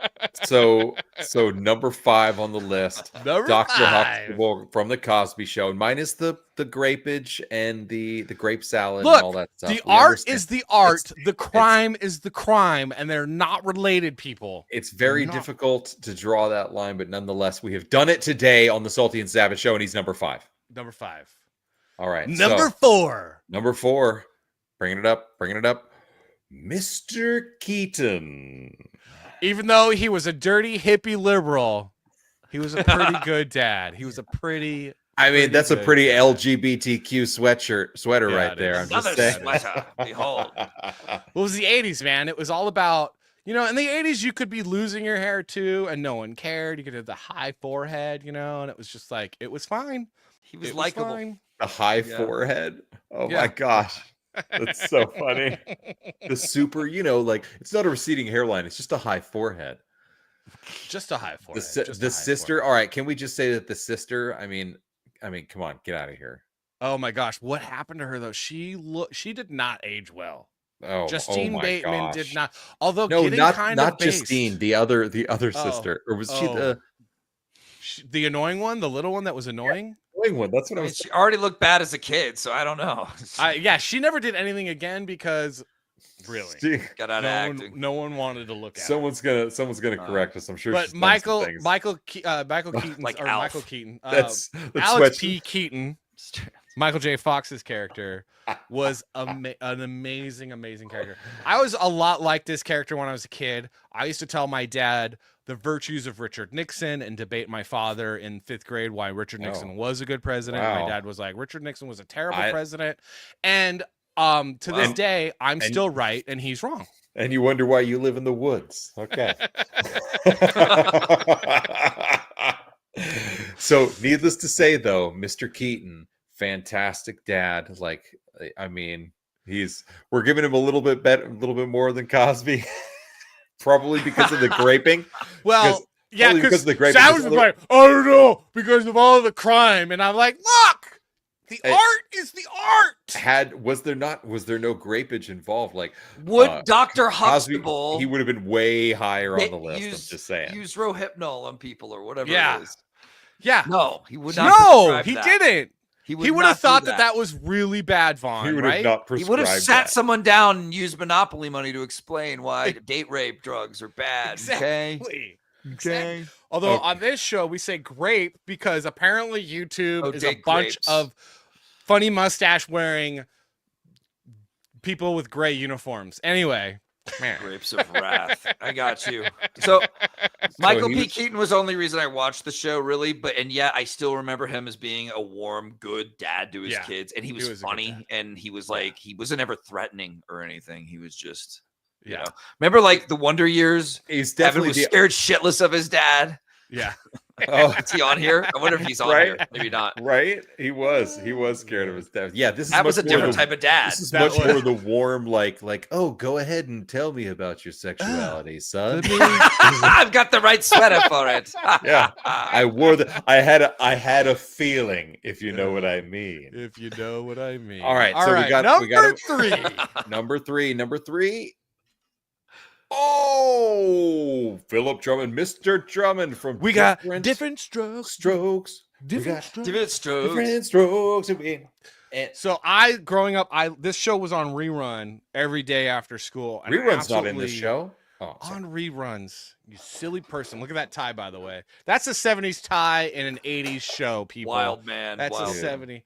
But I absolutely love the show. I thought this was a great character. I thought this was a funny and great show. And it got dark. Certain episodes, man, they went Yeah, super dark. real about the PDF file episode. where you're Kidnapping and like, whoa, molestation. Yeah, Jeez. it's crazy. Scary. I wasn't but- even thinking about that one. Jesus. Philip Drummond was the dad's, or the dad's name, and this was his family, and it was a good time. It was a good time. It was full of these strokes and those strokes, all sorts And of different good life strokes. lessons. It was and a great theme song. Yeah, a The only great thing- thing. And Gary Coleman is like 45 years old in this picture. It's right very here. it's very so. important. Him, 45 years old. He's the same. Guys, I'm gonna confess something. He's the same age as when Ralph Macchio did the Karate Kid. When I was a kid, I loved Different Strokes and Webster, where Webster was a little Yeah. dude too, and he was Yeah. like trapped as being a little forever as well. And I think as a kid, I kind of wish they would stay little forever. I know, right? And now I wonder if I did that to them. Anyway, I wonder if dude, well, Vaughn with his mystical Kataru witch powers. Quick I note. wished. I worked with the guy who him and his wife created the show Webster. They were executive producers on the show. I worked with him for this was years later. So his name's well, I won't get into his name, but nonetheless, he was a great guy, and he was a fucking character. And he would sit and he'd tell you stories, and he'd be like, "Oh my God, did I tell you the time when we wanted a new set? So we went to the studio and we said we want a new set, and they were like, there's no money for a new set. So me and my wife sat down and we wrote the episode where Webster accidentally burns down the house. they had to buy a new set." I was like, that's so Hollywood. That's fucking amazing, dude. I love stories about like that. But nonetheless, we're not talking about Webster. We're talking about some Different Strokes here on the top 5 sitcom. All right, number 2's a doozy, guys. Oh, are you dude. ready for it? Number 2's a doozy. Number 2 is already 2 doozy. Whoa.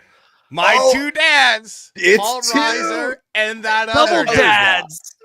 That other guy. We never knew his name. love it. Nobody ever cared. This was a fun show. He was handsome for like 7 years, and then not so much. He never he is the reason why Billy Ray Cyrus had that terrible hair in the 90s. It was because of him. Because he had that hair first. He looks like he's Billy Ray Cyrus' stand-in. Yeah. I kind of thought he was just ripping off George Michael. You know. Oh yeah. He totally was very ripping off Faith video. Yeah. All he needed was the dangly cross earring, and then it was sunglasses, and it would have been with the perfect. pussy stud. Should have gone full cross, bro. Maybe we remember your name. Yeah. How's the chat? Usually, like when we get to number 2, the chat starts chiming in. So far, we haven't had anyone disagree with this best list, apparently, ever of the best 80s sitcom dads of all time. The top 5. Everyone's in agreement. That's nice. That's nice. But Paul Reiser was the clue of the show. That's why we say Paul Reiser and that other guy, because he was the comedy force behind it. He was one of the writers. And, you know, his best role was a Beverly Hills Cop and then Mad About You. But this is like his top 3 role. I like him in Aliens. Definitely. Piece of shit. Not gonna lie, Aliens for sure. I'm an Aliens guy. Did someone say something about them? Oh yeah. Yeah. Someone said in the chat, he'll always be burning aliens.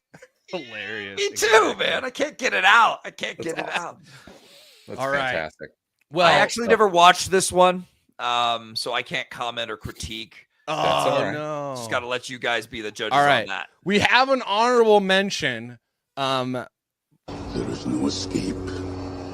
Don't make me destroy you. One of the greatest dads of all time from the 70s, but can we count it as the 80s? Because because in 80 he was in 81 and 83 or whatever. Yeah. So he was a good dad in the 80s. He was very good dad. He was so much better. He redeemed himself. He took care of those guys that would like the people that were tempting his son to like do things that were outside of the vision that he had for his own, you know. We meet again at last. Circle is now complete. When I left you, I was but the learner. Now I am the master. Just a great dad all around. Solid, just like a really nice guy. Like he just understands what's going on with the situation. Like he's very conscious. They should have done a sitcom. If only Star Wars was a sitcom. All right, number one. Number one. I wanted it to be somebody else. I knew it. But it has to be Dr. Jason Seaver of Growing Pains. A Canadian takes the top mark. This is our olive branch, Canada. You cheated in the Four Nations Cup. We're gonna kick your butt in this trade war, but this is our olive branch. That your son. What's his name? Mike Seaver. Well, no, what's the actor's name? Jason Alec. No. What was his actor's name? Alan Thicke. Alan Thicke, Mr. Thick. the best Canadian to Oh, ever come out of Alan Canada. Mike Seaver, get over He's here. your favorite Canadian?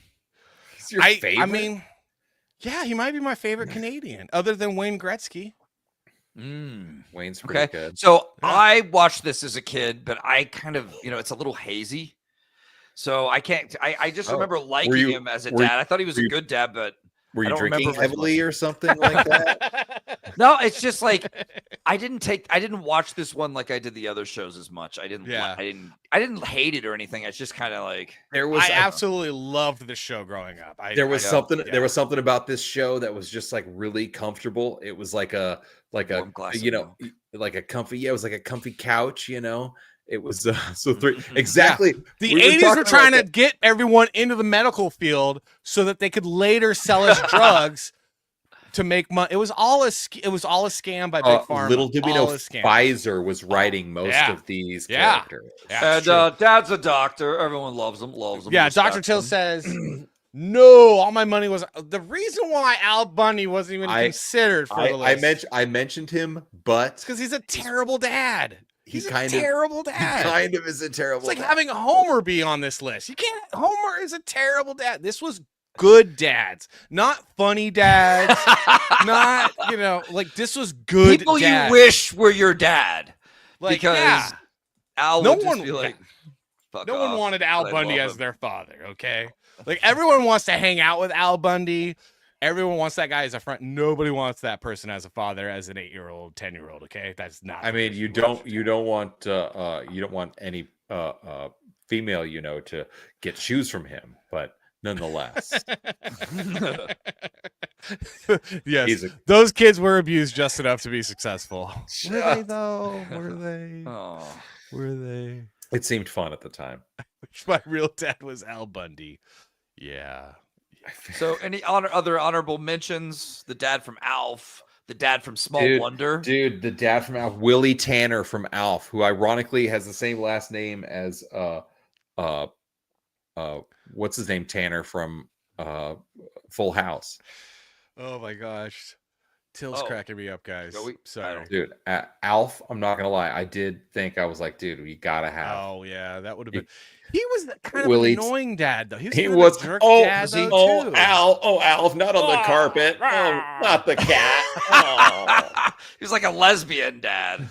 That was the 80s, right? He sounded, if you were blind, you'd be like, wow, this lesbian woman is always upset at this small child that's in the house. Yeah.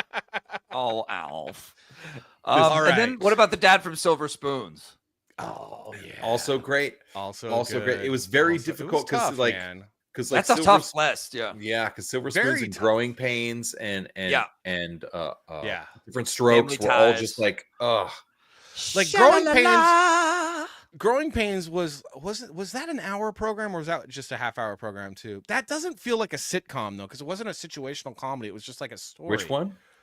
Oh, not Growing Pains. Wonder Years. Wonder Years. Wonder Years. Yeah, that wasn't a sitcom. I mean, that was like a comedy drama coming of age. Yeah, it was a dramedy, and it was like coming of age. So and plus that dad was also a jerk. That dad scared the shit out of Kevin the whole show. My dad was often like that guy coming home because he worked at UPS. And then when he got into management, when he became a manager, he worked very long hours and was very tired a lot. And so my dad oftentimes was very much like that dad too. So there's like, like as an adult now, I'm like, oh, my dad, I get it. When you're a kid, you're like, your dad is terrible. I was like, my dad is terrible. He's so mean. And then as an adult, I'm like, yeah, I get it. Dude. I get it. Like I work like a 60-hour week and I'm like, yeah. I even see another package. I swear to God.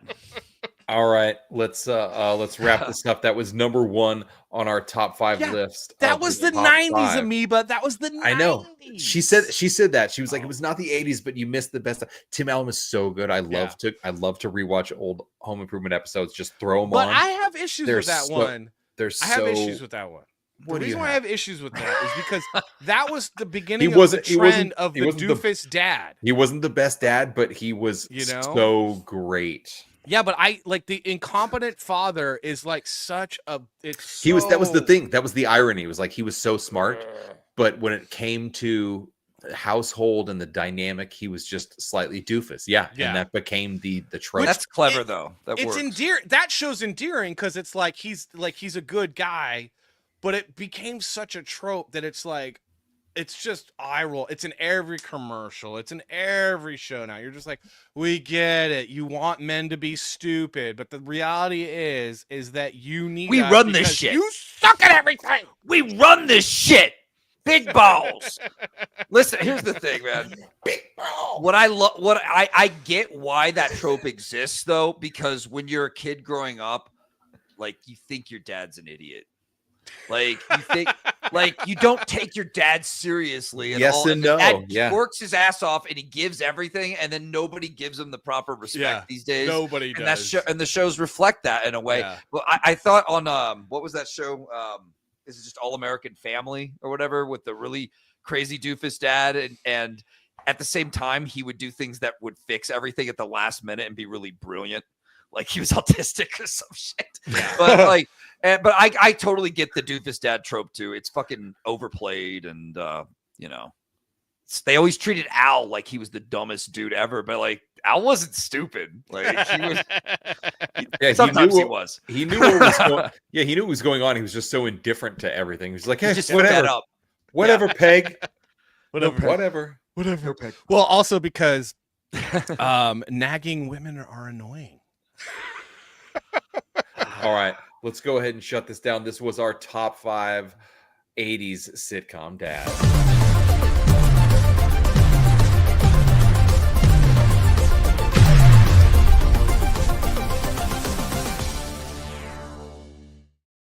It was hot. It's hot. I gotta take a quick break because Damn good dads. He's got to take. All right. What are we gonna play real quick for our? Amoeba's here, so do we dare? No, we can't. What's do that? That would be rude. You want to play? Hey guys, buy my book. Hey guys, buy my book. I mean, we should. We should play. Okay. I mean, we should advertise. Buy the my book. book. There's this new sign up for Silence Do Good. Hold on real quick. Let me make sure that the mods have the link. So I got another sign up, but this book is ready to print, guys. Ready to print. Like it is actually at the printers right now. I am getting a hard copy proof this week, probably tomorrow on to look at, and then once we sign off on that hard copy proof, we are printing this book to fulfill our first campaign that we did.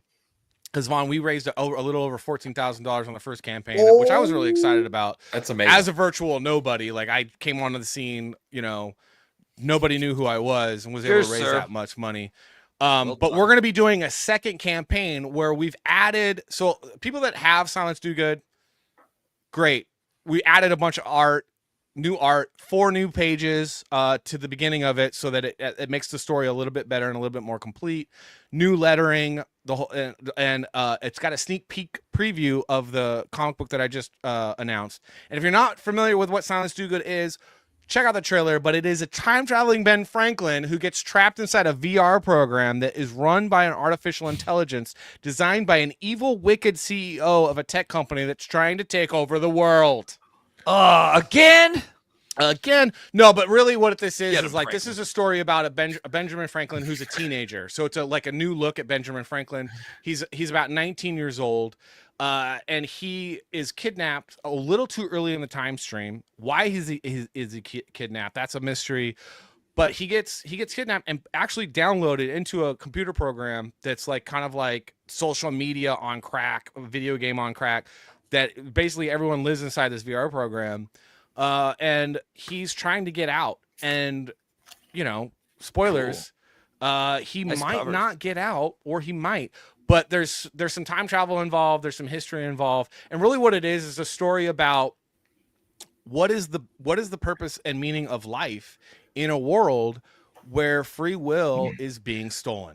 There was genuinely a moment in one of the editions that I was just like, it really hit. I was like, whoa, he did like he did something like this is really good. Like my emotions hit, and I was like, I wasn't expecting a little emotion hit in like a real emotion hit in Tears came. what comes off as like comic book. And you called your dad after you hadn't talked to him. And in a while. I call my It no does- no I buried it down and I told nobody, and then I laughed about it later. Just Bit like my a man lower does. lip. Yeah. So it's a teenage Benjamin Franklin who finds himself in a future not too dissimilar to ours in the direction that we're heading, and kind of like challenges where humanity's choosing to go while because humanity's basically giving up their freedom and their liberty in order for comfort. And a lot of that is against the free will of people, very undermining people, and he decides that he's going to fight back. So Dude, there's just a lot of roll that- action, a roll lot that of sweet lasers and robots. bean footage. Roll and we got a trailer. Oh, here it is. Ready, Let's go.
Did we leave you alone?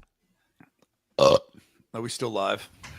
Dude, that was really bad timing. Sorry. See, I need a longer trailer. guess I need we to are. make a Was chugging longer a drink trailer. and burping and everything. I know we were back.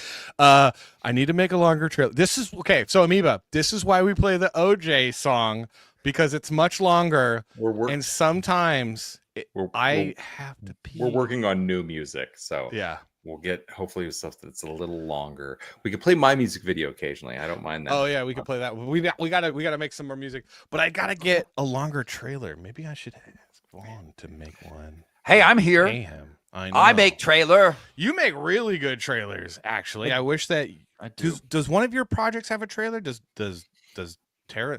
Should we watch the trailer for Terra in the Trenches 1? I haven't seen it in a while. Well, we on the sign up for Terror in the Trenches, I've got the new trailer. Oh, Please go okay. Lock shot the sniper. I with have updated that. eye scopes. Where did I have See that? you. I had that. Is this? No, that's Psycho Killers. That's Psycho Dang it. Killers. Ah, there it is. I knew I You guys sent gotta it out. get it. You're gonna love it. Okay. Let's get this bad boy ready. You're gonna love it, guys. You're gonna love it. I guarantee. Wait, oh, that's not I the right guarantee. one. Oh, have you been to Palm Springs? Can you say taco? Oh, you guys are cute. You should be doing voices for animations dude, and shit. Man, I 100% savage. did the voiceover thing for a while in Hollywood. It's very, let's say it's very competitive. I was gonna say competitive, isn't it? I'm in a couple of dog movies, like The Dog That Saved Easter Vacation and The Dog That Saved Summer and that kind You of are? Yeah. I'm a voice of one of the dogs because a buddy of mine was the director and editor of a couple of those movies. So I did some, scratch tracks for him so that he could edit the film. So I basically read the whole main character of the film. And then I read some of the other characters, and as kind of just a favor, because he wasn't really paying me per se, but I got an IMDb credit and he left my voice in a couple of the movies as one of the dogs. So I have I have things that I can send my nephew and be like, hey, watch this movie. I'm one of the dog voices. I'm the fucking beagle. Yeah. You know what time it is? You know what time it is though? Oh, Whiskey? Whiskey? Whiskey? Whiskey. Whiskey. Oh, are Damn, you really wish you drinking told whiskey? me. I would have gotten my whiskey. Would you have? We always like to have a drink on It's this been show. sitting there for years. Sitting there for years. All right, so there's this. We got to see this. We're gonna watch excuse this the drink. right here. Here you go, guys. Ready? Theme song for Democrats. Ready? Oh God.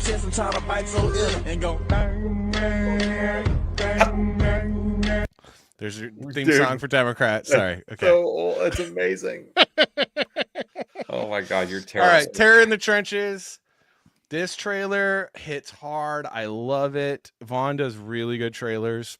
This is Terror in the Trenches, the trailer for Terror in the Trenches 1, right? But like it's the same story in volume 2, which is going to kick as much ass, hopefully more ass. Ready to go. This is for the second book. Oh, this is the trailer for the second book. This is it. We're not getting volume. Yeah. Again. What? Salty. You dirty. You salty, Son salty of a- dog. I suck at everything in You life. suck at everything in life. Stop it. I suck. I'm terrible. Stop sharing your Pornhub videos and let's get a trailer on. Why? Okay. Why does that not work? What is going on? Vonster, does your camera automatically move and follow you? Yeah. That's Wow, just the that's FBI. So crazy. It's the FBI. Does this work? Yeah.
Holy shit, I'm awesome. I'd forgotten how cool that was.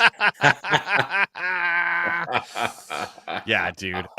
That's just a killer trailer, bro. Like, It's the intensity. Yeah, it's there, man. It's really great for sure. Like this, it was it's like a year or two ago or something like that when Salty and I were talking about trailers for comic book videos or for comic books, and it's like, how do you make it? How do you do it? And who is doing it? Is anybody even doing a good job? And it's just it's so incredible when somebody like really nails it, because how do you bring that kind of story to life, something that you're supposed to kind of like look at, but also it's supposed to be the action is supposed to be happening in your mind.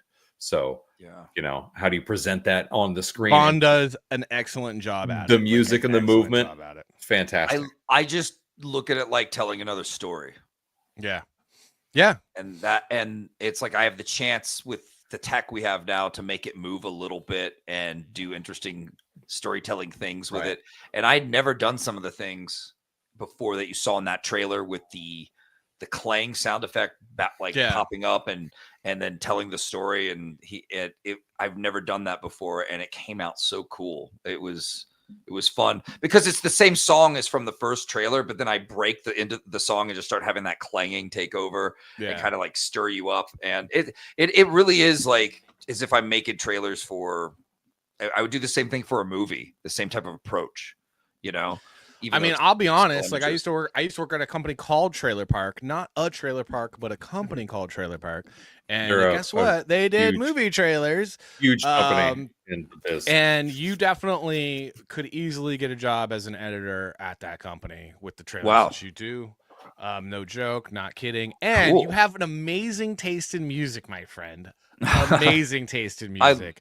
I lucked out. Thanks. Because Vasto, he was doing work for my buddy who did Death Sworn, and Carlo Rowe. And Vosto does this awesome synthy. He'll do almost anything, but he was very synth wavy. And it was this kind of awesome way that I met him and got him to do my music. I had to go to his personal website, which is all like retro graphics and looks like you're on a computer. And I had to go into this chat room thing where all these other like synthwave crazy people who are hanging out and chatting. And I had to find Vosto and be like, I'm here for music, and he was like, okay, let's DM. And his DM thing was this weird. I felt like I was in an 80s movie talking to him on an old school computer. And I loved every second of it because that's the type of music I'm going to be getting from him. Synthwave, darkwave, always a good choice in my opinion. Dude, I'm a huge fan of synthwave, and there are people that are like, really? You're into that? I'm like, dude, I guess you're just not hearing it. I'm so into it. It's my soothing music. It's new age for Generation X. It's like the ultimate, like the best. It's like the best driving music that you could think of in like a techie, like awesome action 80s movie. Like, just so good. Savage, you're not a Gen Xer. Sad for you. But look at him. Look, it's in his heart. He feels it. He listens to the synthwave. He's all good. No, he's a zennial. He's a zennial. Yeah, whatever that is. I've never heard of that. I'm probably that. I'll have a sweater for it next week. A golden doodle. So like a golden. Zennial. I'm wearing the zennial colors. It's the zennial flag. Guess I have a flag now. The zennial flag. Ready? Damn. I mean, it's probably gonna happen. Yay, zennials. There's dozens of us. So much cool shit coming out just right here. And if you ever did want to grow a beard, Vaughn, you could get Beard Balm from the show. Also a Savage who makes amazing beard balm. I do. But you don't have a beard, so you might not be able to be invited back until you grow a proper beard. Okay, I'll have to hit you guys up once it's back. This is it right here. My morning beard. You can select a scent. You can get woods. Yeah, I personally want to smell the woods. That is my favorite. That is backwoods. What does that one smell like? A little bit of like Deliverance redneck. It's got for our Australian viewers, it's got a little eucalyptus in it. Exactly, dude. Jordan Horst, thank you for the kind words. This podcast deserves more. I agree. Tell your friends. Everyone share the show. Hit the like button. Please think about subscribing. Help us get monetized, and I'll start wearing pants. Man, that's not nobody wants you to wear pants. Look at all these great shots that I got with I do, but okay. With my axes. I was like, oh my god, I'm gonna take photos of Beard Balm with my axes. Yeah. One's for balming and one's for shaving. Yeah, that's so true. It's so true. It is part of your logo, so I'm gonna allow it. You could have manlied it up more with maybe some beef jerky sticks, maybe some. That's the next thing. He's gonna start making Larson Bros beef jerky. Yeah, it's gonna. You're not joking. Not calling it beef. We're just gonna call it jerky because I can't really tell you where the meat comes from. But holy shit, mystery meat jerky? No, we're not. What is this? The cafeteria at my old school? Mystery meat jerky. It's not a bad idea though, Savage. It's not a bad idea. It's not a bad idea. It's from spam. It's not a bad idea. You walk into your new classroom to meet your teacher, and you see me. What's the first thing that comes to your children, mind? Run! I'm homeschooling. Oh my god, that's terrible. I'm homeschooling. I love Tony. I want to get a sign from Tony and put it back here that just says salty because I'm a narcissist and I want it to be about me. But like Tony, I'm getting a sign from Tony shipped from Korea from Tony himself. Okay. Is that do you know who that is? Skull vodka thing behind you? Wait, you don't know who Tony is? Was that the guy who did the punch? Bro. Who's Tony? Tiger? Bro. Tony. Mentality. I feel like I may have seen this guy. We're not getting audio again. Wait, no audio? Tony. We're not getting audio again. Son of a motherless no go, tone for guys. Tony. Hold on, just copy and paste, redo it. Tony, what's up, homie? I hate my life. Amoeba, I am also homeschooling. Hold on. How did Good it do? choice. Did it do audio first when you heard the I'm Yeah. homeschooling? And then it didn't do the And audio. then and then I didn't. changed nothing about how I shared. What is going on? Into your new classroom to meet your That work? teacher, and you see me. What's the Fine. first thing that comes to your mind? I'm homeschooling. My favorite expression in English is the one that says, never bite the hand of the one that fingers you, something like that.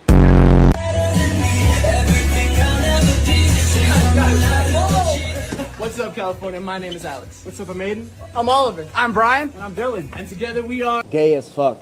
You guys are gay as fuck. Anyways, we've been making. Imagine thinking that a man is gonna make you happy. I don't imagine. Boys make me happy.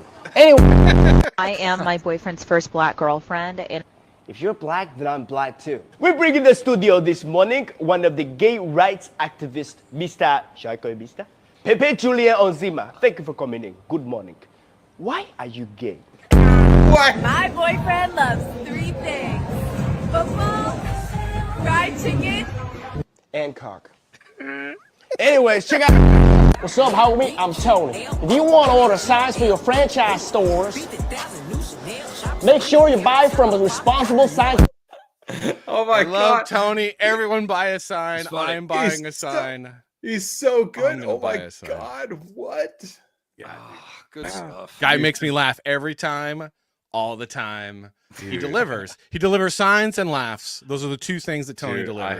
I had no idea. I apologize. I had no idea. That's fantastic. I can He's watch so- those videos. I don't know who puts them together. Maybe he does them. I don't know, but like, Well, it makes I mean, me he cry obviously laugh. knows where the edit is. Like he gets Oh, it. Yeah, he's he's a great. Oh my gosh. He's a national treasure, and he's from Korea. So he's an American national treasure, but also a Korean. He's a multinational treasure. I think He so. technically does not have body odor because of his genetics. What is this a The- thing that I don't yeah, know about? you With don't- like Koreans? yeah. Oh, I thought you were just complimenting him. No, if you go to oh, I mean, I know him. He just doesn't smell. He's very Oh my No God. smell at no. all. If you go to Korea, apparently it's very difficult and or expensive to find deodorant because there's just part of the genetic code of most of the people in the area. They don't produce like body odor from their armpits. Oh, very good. It's like what? What? Oh my god, you guys are the amazing. bacteria skips their pits. I don't know. They just don't produce it. They I don't don't know. produce It's it. just like I could be completely wrong, but I've heard that a lot. I'm pretty sure I read it from a credible source, which was probably part of an article online somewhere. That's Amoeba, is this video safe to watch? Should we watch it? Amoeba just sent us something. What up, Noski? Hey, everybody, you guys got to Dude, check out the nice Quiet Part Out Loud beard. podcast. Yeah. Oh, you know who needs your beard balm? Is this guy. We call him C. Noski, Snosky, or Chris Noski, but I like to call him Snosky. He has a podcast on YouTube and Rumble called The Quiet Part Out Loud. I need to get the link out to you guys. You guys need to check it out, man. They talk mainly politics. So you wouldn't like it necessarily, Savage, but you should because It's all right. You need to be educated on stuff, and they will educate you on stuff. Let me see if I can pull it up so I can When I'm not working. get a link out to everybody. Why is it not coming up? DM me a Cheers, link, y'all. Snosky. DM me a Cheers. link. All right, so I got this video. What is this video? What is going on, Amoeba? What is this video? What is going on, Amoeba? Oh, I lost it. The storm of art. The storm of art. Anyway. Dude, you're doing a great job. You know, you're doing a great job. This is fantastic. I mean, it's not like awkward or dead air or anything like that. Not even a little bit. So, Vonster, you got back behind you anywhere. Is there, I mean, there's a lot of like, let's see, like books and comics kind of a thing. Are there any records? Oh, there's this one. Oh, wait. It's a beautiful guitar. I've never I gotta never show had the whole record. Well, I only had records when I had a Fisher Price, you know. You've never when I had was a kid. sex with a record? I mean, come on. Is that what bro. that hole's for? Come on, like, yeah, you're supposed to punch out the bigger hole. That there's like they did like a perforation for it, but you got to have the stamina to punch through it. No, I've never become a You should try vinyl it. guy. You I'm should not one try of it. those Kids. vinyl guys. I like Kids, the this comics. is definitely a thing. There's a perforation. You should try to punch through Punch the it big with hole. your boner on a record. I'm telling Oh you. shit! 45. This is why you're not on our top 5 dads list. And definitely use a 45 as an incredible musical cock ring. Ooh, spin it around, kids. Plays the music. The thunder is coming. Did you get some thunder? I had thunder earlier today. Like, we got a storm coming in, guys. It was pouring. All right, are you ready? Are you ready? Are you ready for this one? What? Do you see what's happening? Do you see what's happening?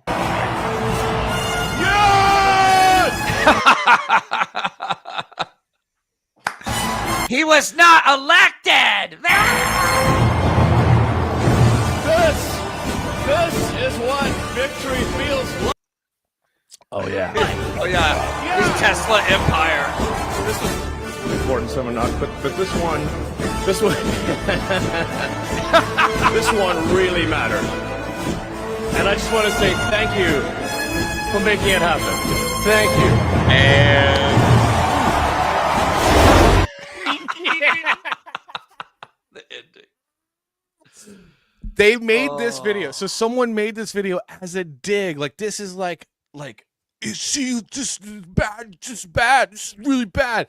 And I saw this and I laughed so hard. I was like, but I love this. I hope this is the first speech Elon gives when he lands on Mars now. You smelly rebel hippies are going to have to go and eat. Rebel scout. Dude, it would take Democrats to make me root for the empire. I am now rooting fully for the dark side because of the Democrats.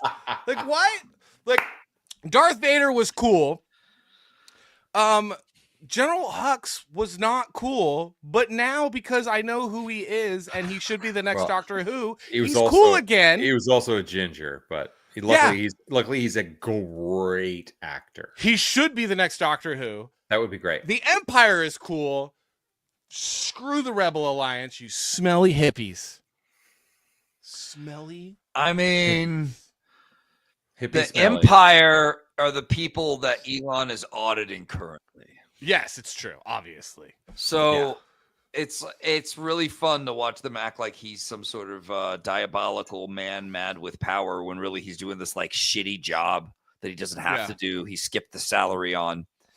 So he could actually clean things up so we could stop tripping over ourselves, intentionally holding ourselves back, I guess. Wait, there's more people on Social Security than there are people alive in the United States. We should fix that. And they're gonna, you're a terrible person. You're not That doesn't sound right. That doesn't sound right. What? No, that's what was happening. There were more people getting Social Security than are alive in the United States. Trump went up there tonight, and as part of not making it up, Savage. He was doing a whole list of all the crazy shit we were paying for, and it just kept going and going. People were 150 years old. People were 150 years old receiving checks for Social Security. You're like, what? Everything you were afraid of is going on behind the scenes. Like, 100%. no, we knew that there was waste. We didn't know it was crazy amounts of like straight up, I'm lying to your face, cheating on you with 10 other dudes. These babies are not yours. None of these kids are yours. Sounds like booty judge.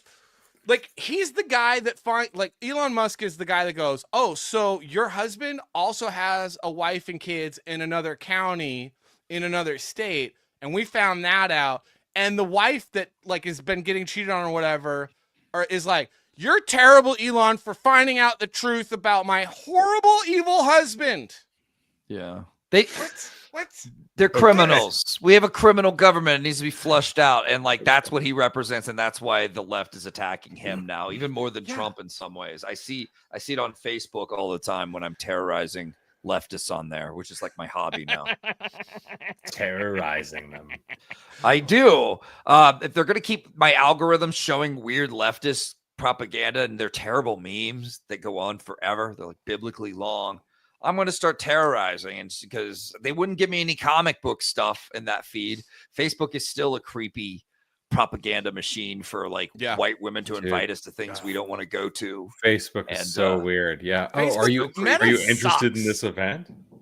Yeah. No, Meta sucks. Meta is terrible. It's for boomers, and all it is like really creepy content that like they're trying to like it's AI content that they're like, oh, look at this real thing that happened, and like all the boomers are like, can you believe this? And you're like, it's freaking. It AI, didn't dude. happen, Graham. It's fake. Like, good lord, can you get Grandma? Get off. Get off Facebook. Luckily, my grandmas didn't get on that shit. They were dead, you know. Yeah. But no, here's the thing. Like, it's also a device for fat girls to tell each other that they're pretty. It seems to be. Yeah.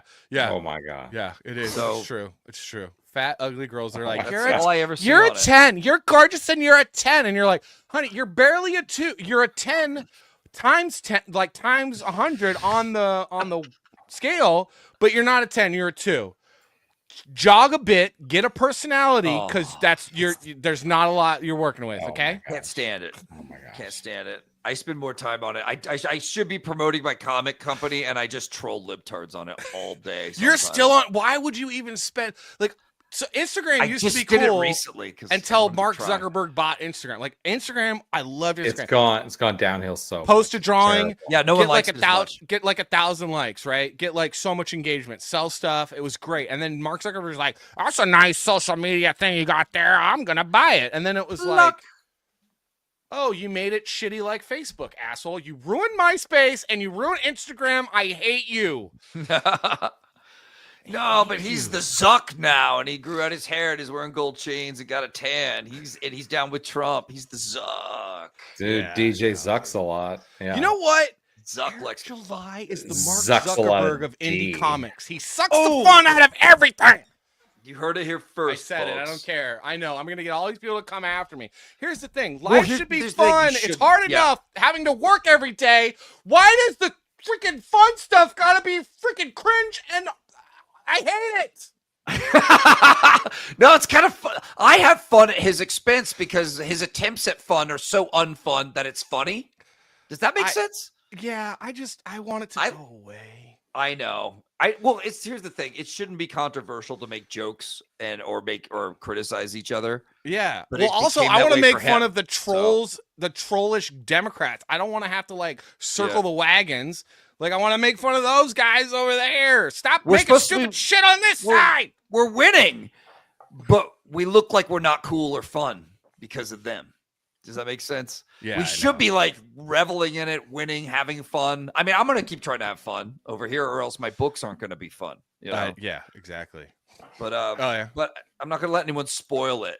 But people have definitely tried to spoil it over a stupid comic book company, a really funny comic. Yeah, and honestly, don't, guys.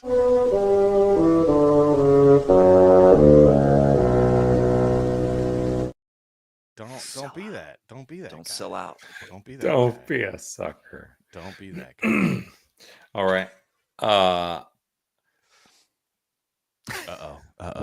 What do you are you ready? Oh, are we doing it? We're doing what? Are we doing record of the week?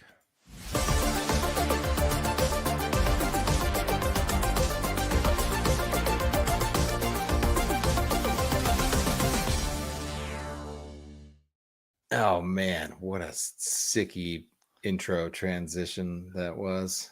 Zinger. Shout out to a guy who's not watching the show, is not in the comments section, who made that. Oh yeah, Uncapped Turtle. What? Holy Uncapped. crap. The thunder is so loud right now. You guys Is it really? hear it? Yeah, it's like right over my head. I'm like, yeah, there's a storm rolling in and it's coming in hard. I might lose power, but let's do this. Well, when it comes to thunder, this band brought it for their debut album, and to this day it remains on the list of one of the top debut albums of all time, selling over 20 million copies worldwide. The self-titled first album from the band, Boston. This album is, and as you can see, this one's got patina on it. Like look this at is supposed to that. all just be black. Like look at this. This is, I mean, this is fantastic. But this album, like it starts with More Than a Feeling. That's the first song off their first. This is album. a much better choice than last week, which was terrible. First of all, get fucked because you didn't like give me a chance. But at the same time, I totally understand what you're saying. And welcome to the Thunder. And you know how I knew it was terrible? When I went into my bedroom, my wife was like, "That's a great." I'm all okay. So my wife, who has terrible taste in music, thought your choice was good. So I was like, double confirmation on last week's being terrible. This, however. The debut album. So it's like it starts with More Than a Feeling, and you're like, oh, okay, like wow, they had a smash hit on the and then it goes to Peace of Mind.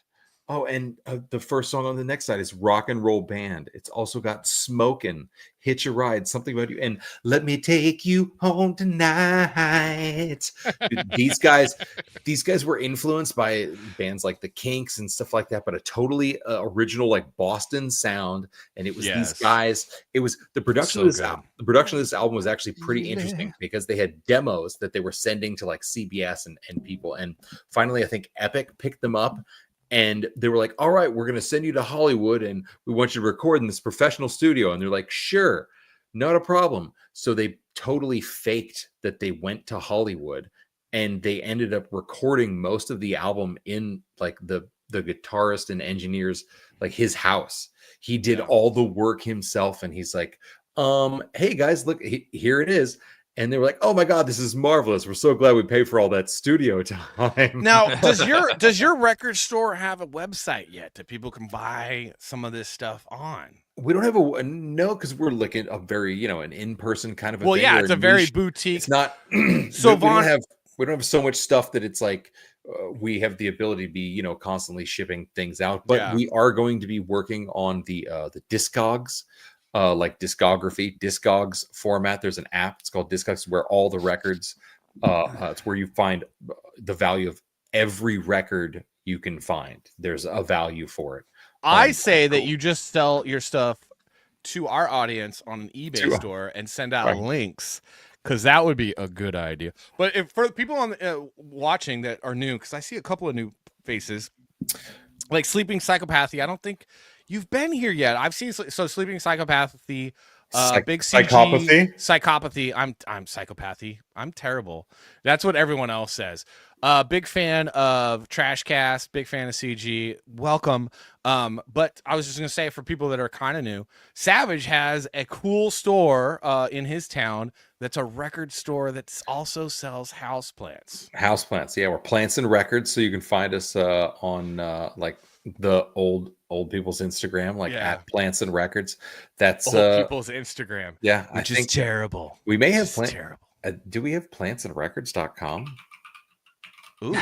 Do we snag it before Bezos got it? I think. Yeah, right. Freaking no. Hey, if you guys want a really good villain in my comic book that's modeled after after Mark Zuckerberg and Jeff Bezos, just buy Silence Do Good. Dude, which working is coming in out a soon. record store surrounded by plants sounds like the most relaxing fucking thing in the world. Right? It's pretty chill, and then you get to pull out like gems like this, and you're like, let's put this on. Like, you don't think that's a good idea for a store until you think about it, and you're like, that's an excellent idea for a really nice, relaxing store. There was actually another couple that came from another city in Iowa that visited our store before we bought it, talked to the old owners, and they kind of got them like they gave, allowed them to like, oh, we're going to start a Plants and Record store in our town. And they were like, oh, okay, sure. Well, here's kind of, what we do. And now every time we see a post from that Plants and Record store, it's almost an exact copy of what we did. Look how terrible we are, Savage. Jordan Horst says, I subbed right before you guys ghosted for like 3 months or 5 months or 8 months or something. Yeah. Was it like 9? Was it like a really good first date and then we didn't call back for like a while and then we're like, hey, oh hi. So that was a good first date. Would you like to go on a third, maybe? Yeah, so we're back. We've been back since last week.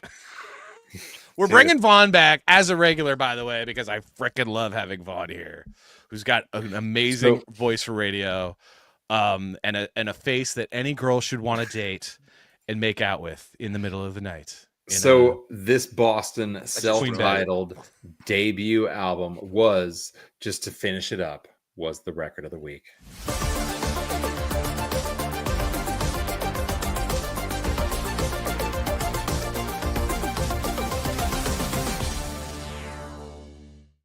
So it's psychopathy, psychopathy.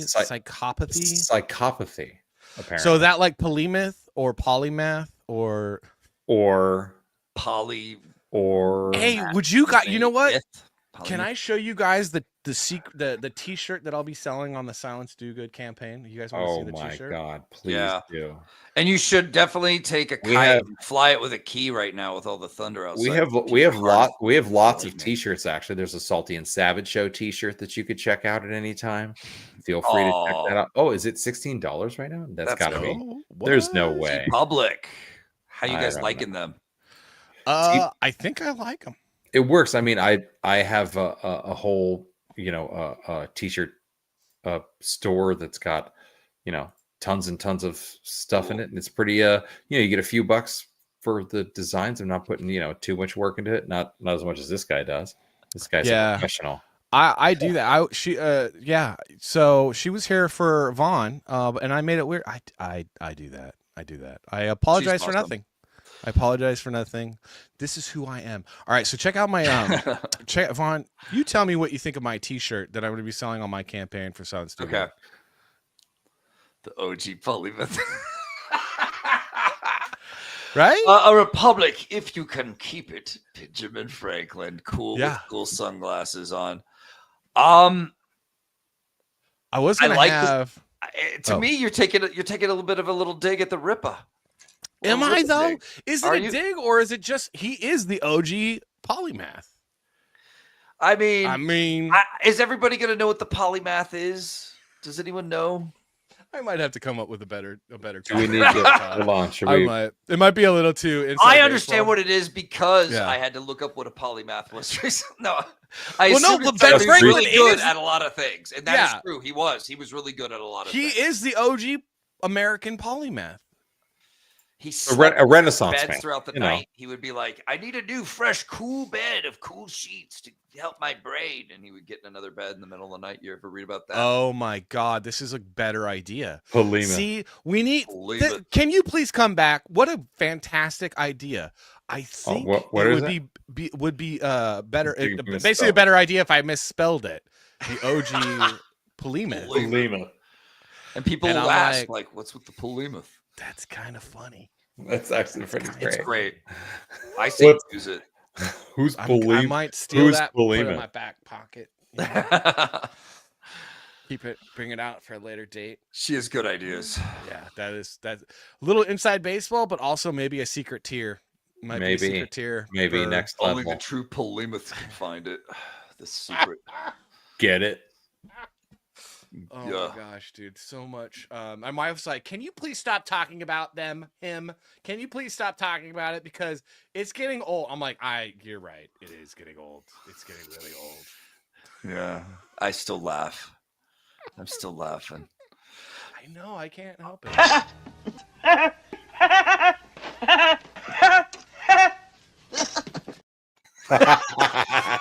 It's me when I watch Trash Cast. That's what happens. So great.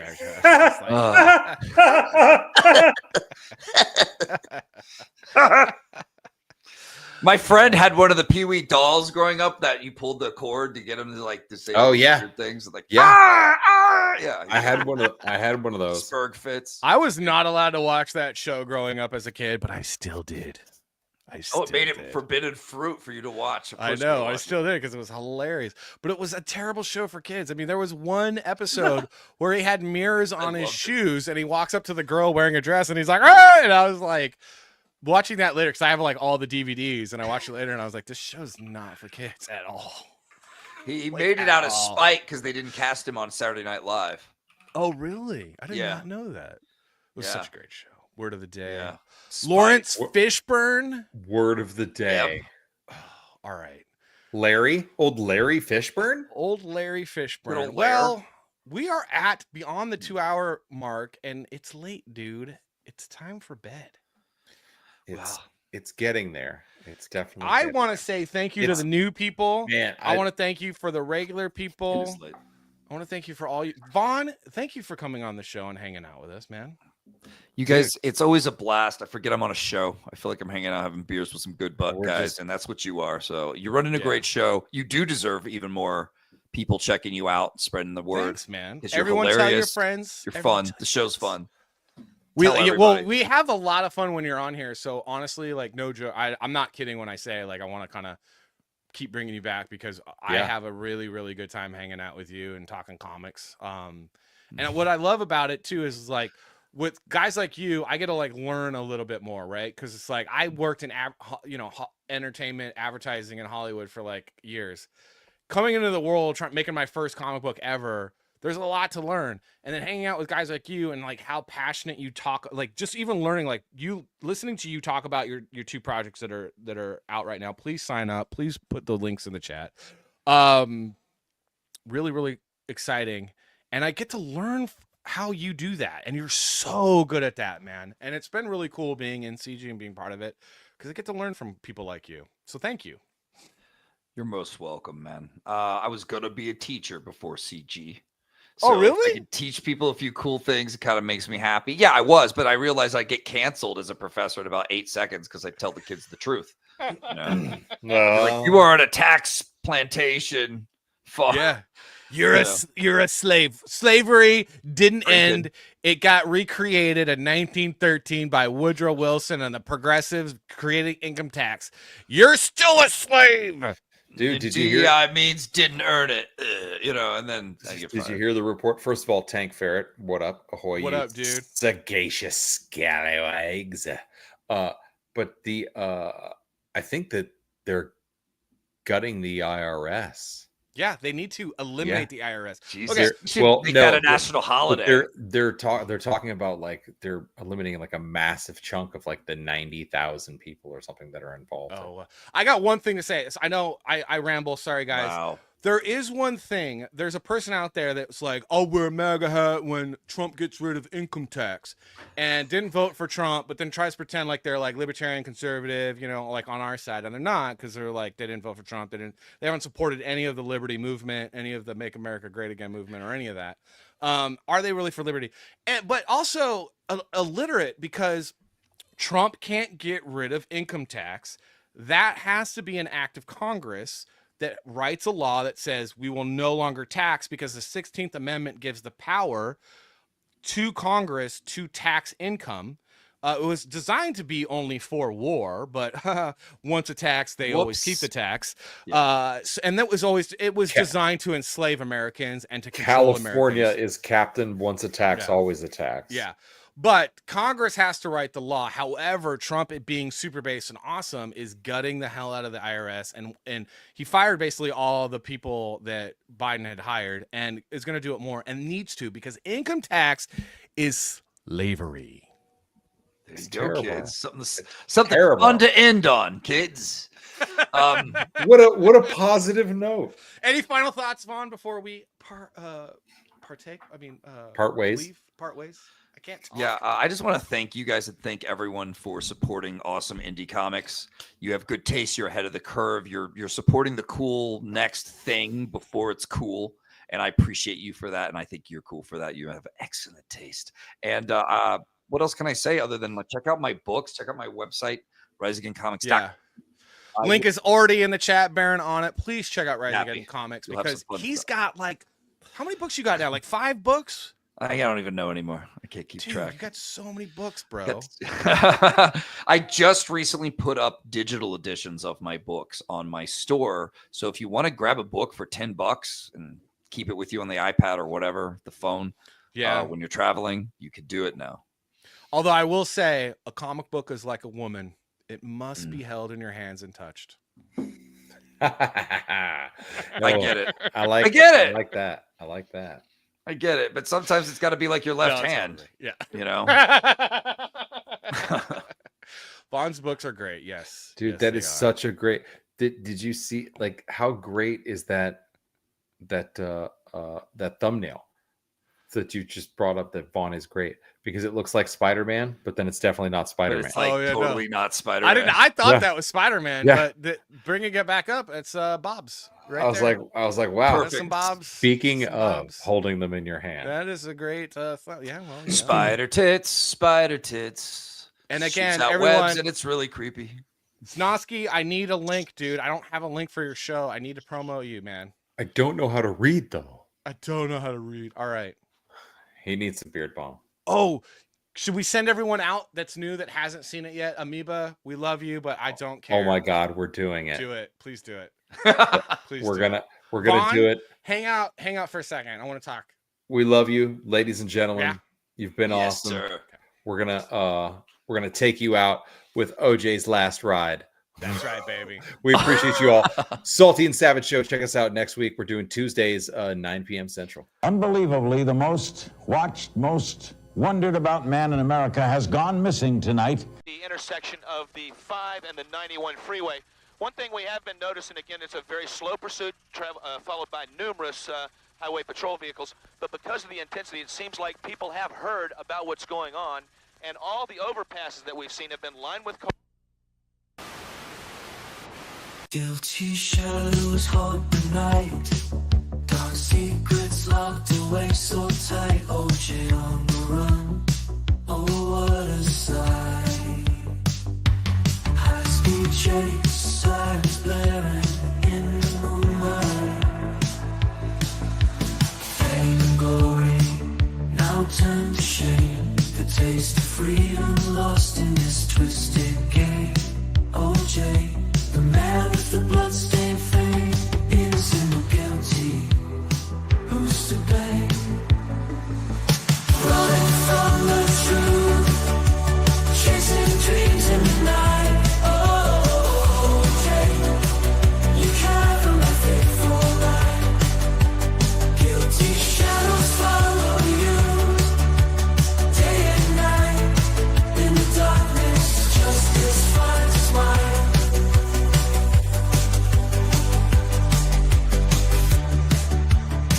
One of our LA affiliates.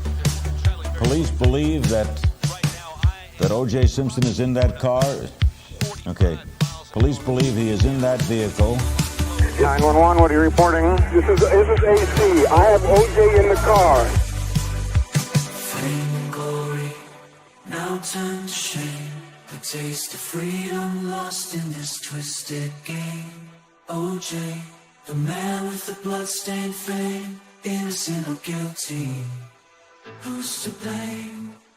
Running from the truth, chasing dreams in the night. Oh, OJ, you cried from that faithful light. Guilty shadows follow you, day and night. In the darkness, justice finds its light.